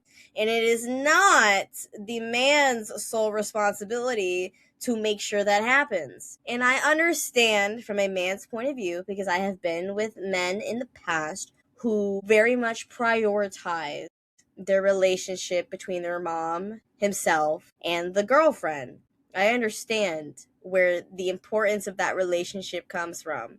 I understand the severe want of being mom. I have this woman. She's amazing. She's beautiful. She's perfect. She's smart. She is the entire package. And God, I hope and pray that you think the exact same way. And so I understand the craving and want of the mom's approval and the liking of the girlfriend. It makes the man's life so much easier. It makes him not have to do any work when Thanksgiving comes around, when Mother's Day comes around. It makes it so much easier if mom and daughter-in-law get along so well. But that doesn't always happen. And it is nobody's responsibility in that triangle of relationships to make sure that that happens. And if it doesn't happen, it is solely on the mother-in-law and the daughter-in-law to find a common, neutral, respectful ground to just coexist. Now, baby being thrown into the mix of things. I agree, not your body, not your decision. However, I do always agree that, a man's perspective and their opinion always matters. I agree that their voice of opinion should be heard, should be felt, should be acknowledged, and should be passed on in regards to a final decision making. But at the end of the day, it's the woman's choice. Now, if I'm pushing a 12-pound bowling ball out my coochie and I want to be medicated, taking drugs A through Z plus 10 times 2, 497, 8-foot-long needle in my spinal cord to push this 12-pound mofo out. And nobody, not the doctor, not my husband, not his mom, not the dog, not my own devilish self-conscious, is going to tell me that I am or not allowed to feel the things that I want to or will not feel. Because if you want to think in a scientific sense, say there is an emergency. Say that the baby is breached. Say that a C-section has to happen. Medication is involved either way, and no one has a choice or a say yes or no about that. So, if we're going to go through that regard, it is completely up to the woman. And first off, I'm sorry. I get it, childbirth and being a mother is, this whole thing, and you can relate, oh my God, breastfeeding, oh my God, did you experience this? Oh my God, did you do that? But every birth is so fucking different. Some women go through 48 hours of labor while other women go through 2 hours of labor. Some women feel like they got ripped in half and other women go, he just slid right out. There are so many different ways that childbirth goes, but the only soul connection that each soul childbirth has to one another is that you were made to become a mother. The entire system is so different. Your only commonality is that you both became moms. Nothing else. And so, I understand where the man is coming from, trying to grasp straws on trying to find some common ground between his mom and his girl and trying to, trying to bridge that. I understand that why he feels responsible because he is the middleman, but it is no way, shape, and form his responsibility to dictate where that connection comes from. And there's no way in hell that it is mommy's dictated role as the older person, also W host, to be placed as the sole dictator. I'm sorry. Like, there's no way. Like, if I'm telling you, like, I'm gonna repeat it again for the people in the back. If I don't want to push a 12-pound bowling ball out of my coochie, I'm not going to without medication. I'm not doing that. Like, I'm sorry. That's not happening. I'm not being split in two. No. Okay, Strike. so before we continue, I just want to say, if you thought this is the worst of it, it only gets worse. Wait, there's a part 2? Not necessarily a part 2. So A brother in Christ. the Reddit comment section, he starts replying to a bunch of people. Why? And it just gets so much worse. So I want to put that out in the universe and just know that it's only going to get worse. So, just in a very small box of my words, it is no one's responsibility to create a connection between daughter-in-law and mother-in-law. It is nobody's responsibility to dictate how a birthing between a child and another child connects two women together. And it is no way, shape, and form anyone's responsibility other than the doctor providing his best interest for the mother at hand to tell her what she can and cannot do. And if people solely think that a birth of a child connects women together, then there's something seriously wrong, because we just saw like 3 different stories where it was women connecting with women, not really, on so many different levels. The birth of a child is beautiful, but that don't connect a woman and a woman. And if I want medication to push something out of my body, I'm gonna get it. Yes, ma'am. For my, the only words I'm gonna leave out this. This story, like the other ones, with the exception, I think the second story in here, right? Or the where the male spouse actually took ownership and actually stood up and actually did the right thing. The rest of the stories basically have this underlying thing, the same theme as the individual within the story, right? It's that they lack an actual fucking spine. They lack personal responsibility and accountability to step up and make the individual that they've been blessed with the number one priority. Okay.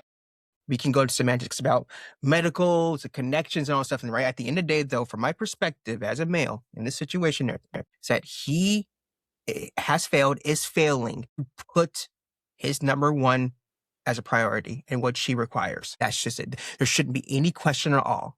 Like, fuck the mom, fuck everyone else. What does my baby girl need? Not want, need. She's saying, hey, I need this. I need to have jackhammer with shove it up my spine. Yes, ma'am.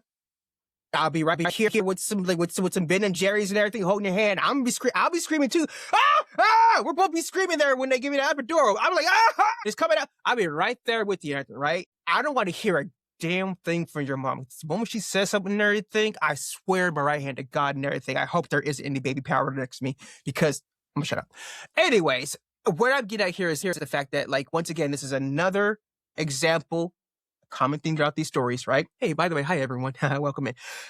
Is that once again, these men lack a spine. They lack basically the overall essence of requirements. The basic elements basically would be number one, basically be a man. Number two, to be a husband, to be that number one, to basically be the literal backbone in these relationships, entire scenarios. They lack that. They lack personal accountability, and they lack just stepping the fuck up. And that is horrifying. The fact that we are seeing this common theme. Now, Echo, let's get back to you, because I smell some bullshit. So I want to preface this by saying that the actual original post was deleted off of Reddit because the comment section absolutely smoked him to the point where the mods just said, you know what, you're done, buddy. So the Reddit moderators had to step in and his ass was blue and said no more. So I wanna start with the top comment, and I'm gonna go through these one by one because there's a lot. Okay, so just buckle in. So the first comment, which is the top comment, says, "You're the asshole. You don't understand the pain, and an epidural does not make anyone loopy or out of it. Let your wife decide and support her. She can decide if and when she needs pain intervention. Everyone is different. Every birth is different. The women who shame other women about not doing it natural are the worst. When you push out a watermelon out of your bum unmedicated, then you can have an opinion. And even then, no, you can't have one. It's her body. Motherhood isn't popping a baby out. It's mothering and raising a baby. I feel for your poor wife. Guessing your next post will be, my mom and family never got postpartum depression, so my wife needs to stop crying and cheer up, right? The real plan and shared experience is to walk out of that hospital with a wife and a healthy wife and a baby. Edit to add to this, if this is the only bonding moment you can think of for your wife and your family, that's sad. Who sits around chatting about they're giving birth every year and bonding? Absurd.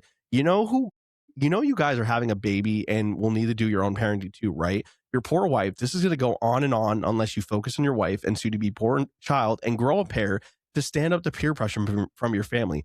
Breastfeeding or formula, how to discipline. That's all you and your wife to decide. Keep your family out of it and back your wife up, or maybe one day she will realize she should parent on her own. Yes.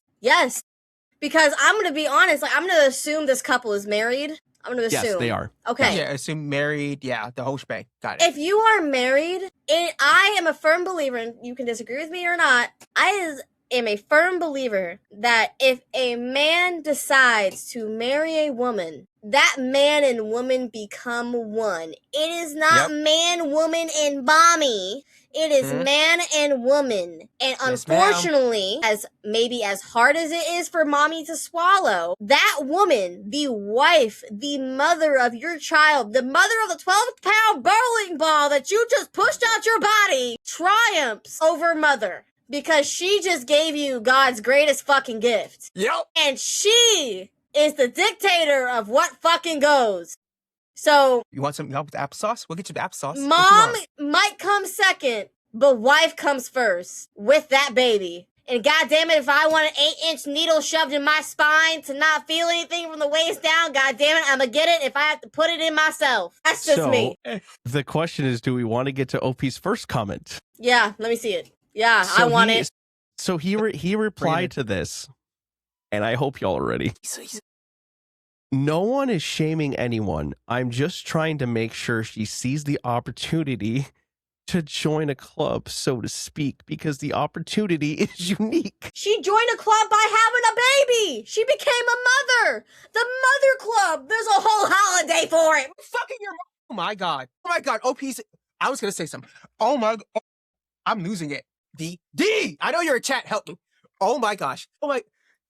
You did this. You know what you were doing. Oh my god. And mind you, she's been in that club for 9 months already. She's been a mother.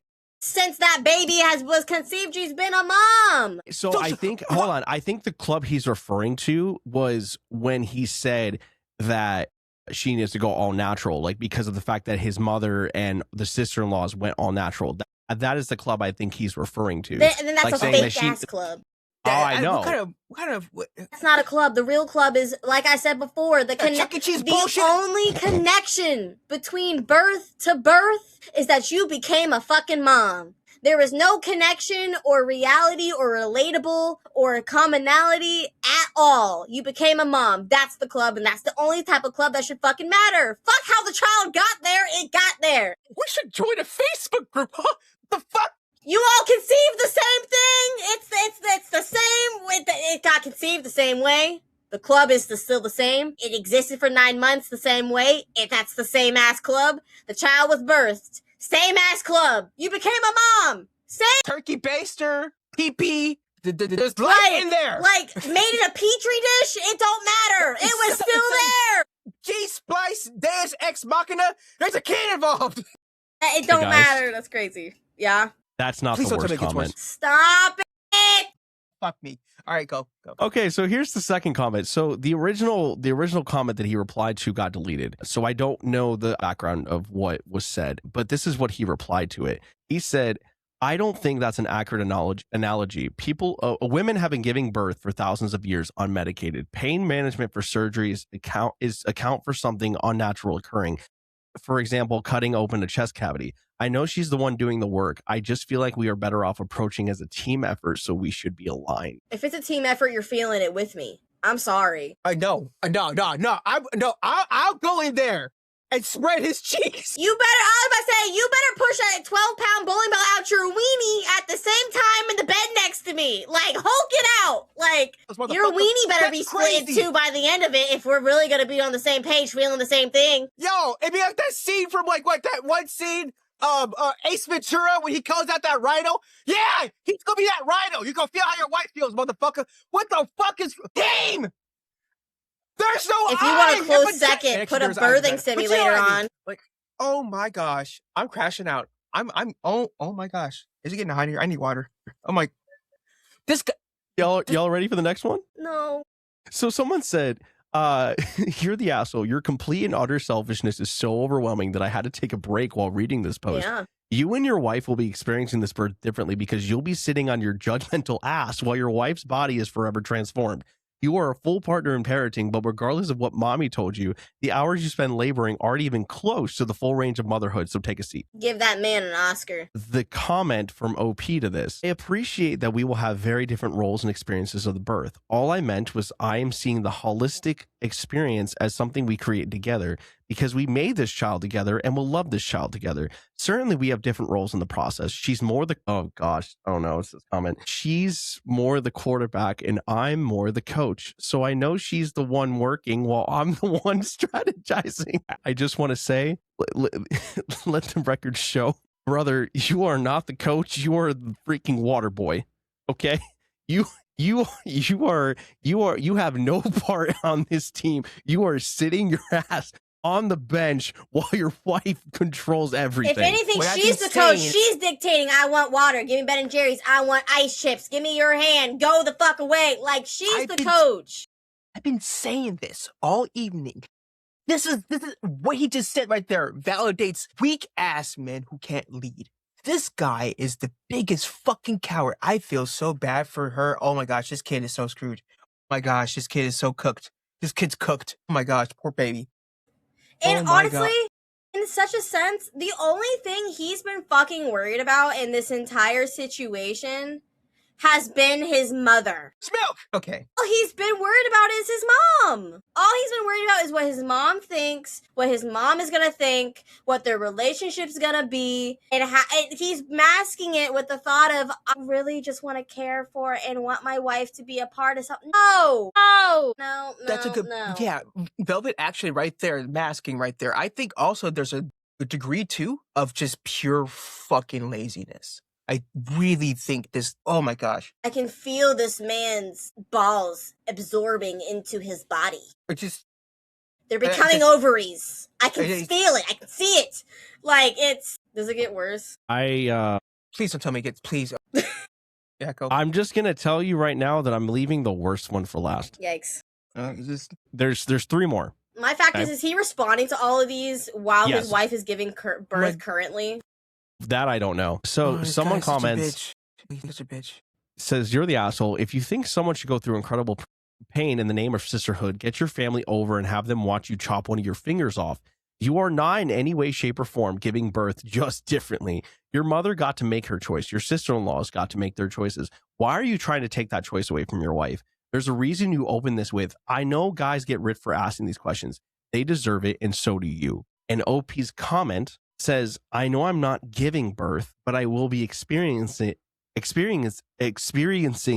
in a sense, so I feel my opinion is valid. I'm normal. I like communication. I like talking things down. I am a de-escalator. Like, Echo, y'all know me, right? Like, I just, talk it out in there, right? I don't like violence, right? I want to beat this motherfucker's ass right now. This man deserves to be castrated. Legitimately want to assault and take. I want to catch a charge at this point. Is he trying to kill her? What the fuck is?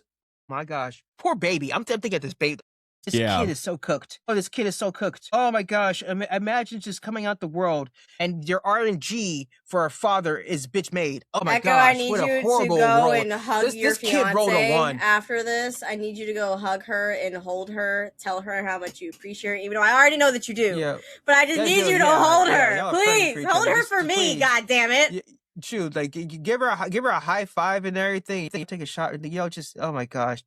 Oh. All right, here's the next one. That's another. Okay. I told you there was three more. So there's two more now. Keep going. It's just like a roller coaster. It's like the Velociraptor at Universal. Okay. I love that ride. I've never been. Next one Comment says, you're the asshole. You have absolutely no say about how your wife delivers the baby. Zero. It's her body. You will not suffer any pain or complications, only her. Thus, you should keep your opinions to yourself and support the human who is being exhausted and scared to push out your baby out of her vagina. If she said to you, I'd like you to go into surgery with no medication because it'd make me proud, it'd be equally as messed up. Who gives a shit what your mom and sister-in-laws did? Did they get a golden baby for their hard work? A monetary prize? Is their baby smarter, cuter, more athletic? Nah, son, sit down and shut up. No, because make that man look in the fucking mirror, because he's not anything golden and be proud I bet of. he's chopped like a motherfucker. Sorry. And OP said to that, I don't think the analogy about surgery is fair. Birth is a natural process. Surgery is not. Just a hypothetical question. What if this fist just naturally went up? Okay, you know what? He's probably got something stuck up in there and he gets pegged. Yes, man. Oh, that's it right there. Yeah, y'all ever watched the movie? What's it called? Jury and Candidate? Yeah. Like, if you know, you know. Yep. I'm just gonna keep it that way. If you know, you know. This man, Wow. I'm like, either this is like an S tier expert level troll that I have, because I've seen some trolls. We know some trolls. Yeah. We know. Oh, yeah. This guy either is the biggest troll in history, and this to deserve it. He got all the medals and everything, right? You know, like all week, 3 weeks expense straight to the freaking Turks. Something. He needs to get his accolades, right? Or he's the biggest freaking loser on this planet. I really hope that he didn't procreate again. Oh no. What if there's more than one? What if twins? Oh my gosh. Sorry. Okay. I can't. Next comment. Someone says, you're the asshole, massively so. And your mother and sister-in-law is hanging their hat on this like it's some sort of badge of honor or just ridiculous. For the record, the medications used don't make you loopy, so make sure you know what you're talking about before sprouting off ignorant statements. You feel excluded from the birth plan? Good. You should. Your wife is the patient, so when it comes to the actual birthing of the child, you don't matter. It's entirely her choice because she's the patient. And the fact that you think that this would help her gel is absolutely pathetic. It just shows how pathetic and judgmental your family is as well. And OP says, she is the patient, but so is my child. Doesn't that at least give me a 50% say? I'm gonna kill this motherfucker. Now we're playing custody battle? When it's not even like 30 seconds out the womb, we're playing custody battle? That kid, you haven't even turned on the hot and ready sign. The kid hasn't even been baked, not even out the freaking oven yet. Yet you somehow crashed at the front of the Krispy Kreme and you're demanding, okay, you know what? I'm gonna shut up. And it's true. That comment is right. Like, it does not make you loopy. If we're gonna talk in the sense of, I'm assuming, an epidural, because that is the most common use of medication to a woman with birthing. If a woman wants an epidural, first off, it is a needle into the spinal cord. It is a numbing agent to numb them from the mid-length of their spinal cord down. It does nothing but numb them from the waist down. First off, they still have feeling, but their pain receptors are completely turned off. So she's feeling pressure, she's cognizant, but she is not feeling pain. So unless it is a C-section, which is different because C-section is anesthesia, it is a low dose, that makes someone loopy, which from what I've been told, this is a natural birth. It is pushing it out. There's nothing but a numbing agent there. Honestly, if I was this woman and I chose to, go, like, if I needed any type of medication, I would honestly take, like, a fucking rhino tranquilizer, because I'm gonna strangle my man if he would ever to speak this way for me. What, they go into Jurassic Park 2 when that dude took down that T-Rex with that big ass freaking needle and everything? Like, yeah, no, I got you there. Like, there are mothers in chat who can attest that this is, like, that is not how this works. As a dude, man, if that was me, I'm like, nah, man, I'd be gone. Yeah, wake me up when September ends. Throwing ice chips in retaliation. I have one more for y'all, and I'm gonna preface this by saying this is probably the worst one. From the OP? Yes. Okay. Okay. All right. So somebody commented saying, you're the asshole, support your wife's birth plan and educate yourself about childbirth. In response, he says, I have definitely done the homework. I feel like I could deliver this baby myself at this point. Well, thanks everyone for tuning in to Red Flag Podcast. Okay. God. I'm speechless. I really That's can't. Not even a man. I feel I feel so You know what? defeated. I blame I blame the mother-in-law, because there is no way in hell that this man grew up with the cognizant idea of apparently, quote, knowing the struggles, the pain, the acknowledgement, and everything that comes between in actual, natural, unmedicated birth, and wishes that upon his wife, because it is not a pain-free, go-lucky experience. Like I said, it's life-changing, body-changing, mentality-changing. It is postpartum depression. It is after surgeries. It is, unfortunately, it might be in tearing. It is so much. And if your wife chooses to go through that, that is her choice. Accept it.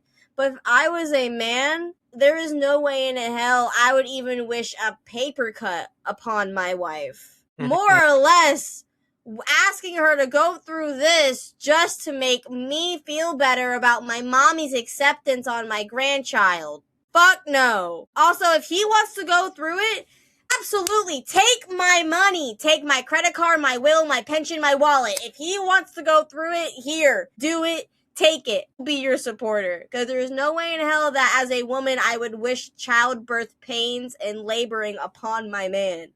There's no way. But if he wants to take on the task, let's do it. Because he can just prove himself to be more of a pussy than he already is. You touched on a really good point, Velvet. Like this woman raised this child.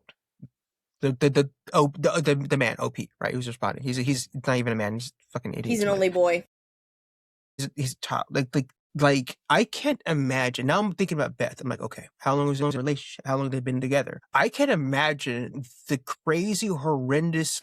horrendous shit she must have experienced dealing with this mother-son dynamic duo since they've been together. And now she has her child and literally has been pregnant with the child for like X amount of months. The amount of grief, anxiety, the amount of mental, emotional, and physical struggle and challenges she has gone through, just basically having to try to basically grow this child, right? And then basically having a child and then carrying this child, right? But all the shit that she also had to deal with on a different front on this battlefield, right? With OP and his mom.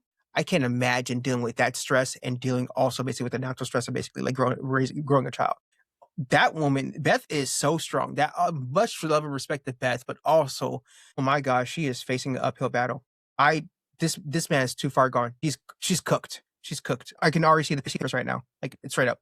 I'm just giving it $150. I'm already seeing the parenting plan right now, and that sounds horrible. But like this individual, this supposed man, her supposed husband, lacks any all sense basically of rationality, understanding. He has his head so far up his ass and pleasing others, instead of focusing on the number one that he should be focusing on. This man is so far gone. He's done. He's cooked. This man is not fit to be a father, fit to basically be a husband. Oh my gosh. Who let this man procreate? Yeah, okay, I would keep it $150. I'm like, also like, girl, like, yo, I get it. I'm not blaming Beth when I say this, so ladies, shut the fuck out. But like, girl, you let this loser bust? Like, I'm keeping it. I'm just keeping it $1. No, you're not. You're not kidding. I'm keeping it $150. Like this dude's a loser. His mama's boy is a freaking loser. Yeah, I'm about to say mama's boy, only son, raised by, like, I'm all about, like, women and feminism and, like, you know, supportive of women and shit like that, but, like, he was raised by such a bitch family and bitch made. He's bitch made. That's what we call he's bitch made. I'm telling you, that's why I said, I'm telling you, that's why I said his balls are absorbing in their ovaries. He's one with it now. He wants to experience it, go right on ahead, dude. I will pass you that. Like you can hear the flute in the background and see like the cherry blossom petals and everything. Like you're one with your test. Like his are gone. He absorbed them. He's like and the fact that he's responding to every single one of these comments. And I want to reiterate this enough. A lot of these dudes, with the exception, I mean, like the younger guy, I think he was a 25-year-old, and you know, whatever. But a lot of these dudes, the common thing, aside from the whole, you know, lack of maturity and right? A lot of these dudes, especially the ones that like reply, they're spending their time sharing this information freely on the internet to strangers. Yeah. This is crazy. This is crazy. Oh my gosh. Yeah. Yikes. Yeah, women. So the whole bear thing. Yeah. Hey man, where Yogi at? Where Brother Bear at? Yo, cause hey, damn. Please tell me that was the Damn, where's last that picnic comment. basket? Holy I, fuck. that's all I gotta say about that. Yeah. Yeah, well, Sorry, Beth. so crazy enough, I was just searching through the repost because again, somebody had to repost this story because the original one got deleted. Right. So thankfully, I was able to find the person who reposted it, and the person who reposted it actually, I guess, went through and actually took all of his comments and put it in one thing. And there were some that I missed, and quite frankly, I don't know if I really want to go through the rest of these because Right. I think we've gotten the point. I think we beat this horse I think down. we beat the dead horse at this point. Yeah. But I Nice think for me, I guess to close this out, because yeah, at the end of the day, you like when it comes to this stuff, men have absolutely zero idea what goes into a pregnancy. And I'm gonna say a hot take, and this might ruffle some feathers, but the pregnancy simulator that exists that like some people, like some guys will do, I still don't think that comes anywhere near no way. what that's a logical take. Yeah, what women actually go through. Like, yeah, does it give people a tiny bit of an idea? Sure, but like, it's not like, I don't believe that does any justice whatsoever. So for any guy to say that, you know, he deserves to be a part, like you deserve to be her support system. You deserve to get her whatever she needs. You deserve to let her make the decisions. Like, yes, do I agree that when you are part of a marriage that there are a lot of decisions that are made together? Absolutely. When it comes to pregnancy, is the male in the marriage able to make decisions? No. Plain and simple. Plain and simple. Just plain and simple. It's really that simple. There's no Scooby-Doo mystery to this. I kind of feel, in a way, also like reading these stories and everything, I kind of feel like a little not gaslight, but I'm just like, are these men? They're not real. Like, this has to be like, I'd be baited, or like if they're actually, which I'm gonna lie though, like there are dudes like this that I personally have no longer associate with, and it's a real possibility that this ditch has gone down. We've all known, it's just that these individuals exist. That's what's crazy. Yeah, and there's a lot of debate on Reddit because, especially nowadays, there's a lot of debate with like crazy stories like this where people will say, oh, did someone go on ChatGPT and just create this, like just to spark a huge debate, which can happen. I mean, it's been proven.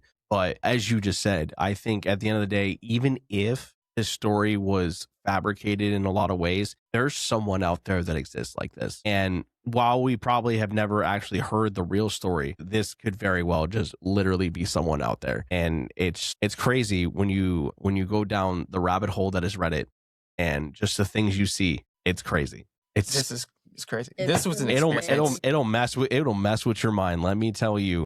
My brain is blown. Like, this was definitely an experience, Echo. Yeah. Damn.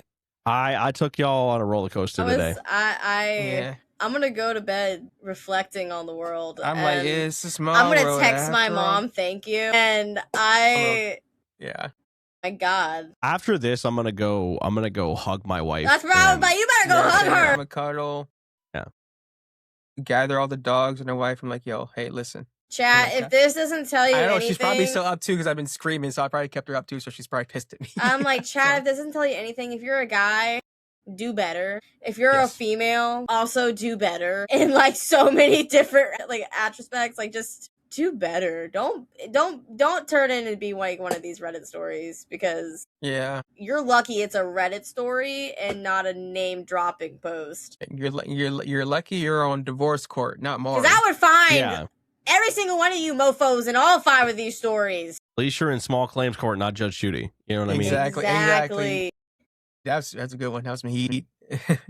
But yeah, so to basically recap, you know, work wife, work husband. No, please stop with that. Especially if you're married. If you're single, do whatever your heart feels.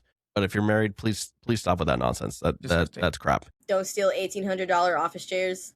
Don't steal $1,800 office chairs. Don't impulse buy a dog because you think the relationship's over, which I mean it's fine, but also don't tell somebody you're taking a pause on your relationship. That does not exist either. And use Stop it. allergies as your bitch way There's out. no pausing. Stop it. Like, that's not a thing. And if you think that's a thing, well, you need therapy. And also, there's one other thing that I was going to say that I completely just freaking slipped my mind. That's okay. Relationship tests, please stop with them. Yeah. Just like, if you get to a point in your relationship that you need to do a relationship test, in the relationship immediately, because you clearly do not trust that person, and it is not worth putting them through something like that, because you are, one, going to ruin the relationship, but two, you are going to mess that person up to the point where they're going to go into another relationship and feel that They're gonna the same be thing's so going to happen. emotionally and anxiety ridden. And last but not least, men, do not get involved in your wife's pregnancy. Fuck no. You don't make the decisions. You sit on the bench like a good little boy. You do as And you're told. you let your wife be the coach, the quarterback, the running back, whatever she wants to be. Plain and simple. Yep, you do as you're told. Yeah, you do as you're told. You do as you're You told. do as you're fucking told. Man, Oh well, my God. My goodness. y'all, Damn. I definitely put y'all through it tonight, but Woo. That was. I have to say thank y'all for being a part of this. There were some incredible conversations tonight. I was really excited for this episode because, like, I've known Carbon for a while and I haven't necessarily gotten to talk to Velvet too much.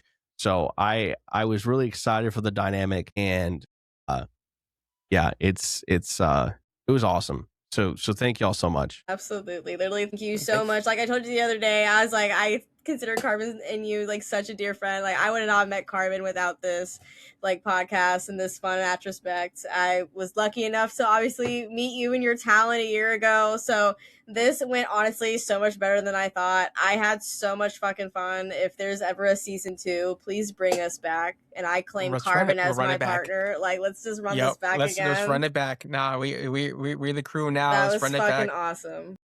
There was somebody at some point that said that Carbon needs to be my permanent co-host. Fucking literally. Yeah, hell yes. You know, like Echo, you already know. Just text me. I got you. Like, hey, man, that was fantastic. Thank you so much for having us. I'm glad. I'm just very thankful for like the fact that it felt like every story that I threw at y'all, like there was just it was just constant. Like there was, I mean, granted, there was times I left you speechless, which I mean, that's perfectly, like Carbon's down there. Carbon's down there, like gathering his feelings. Velvet's about to blow a gasket. Like it was, you know, it was like I'm like I gotta. Carbon's like, I gotta think about what I'm gonna say first. I was like, oh my minimum God. PG minimum.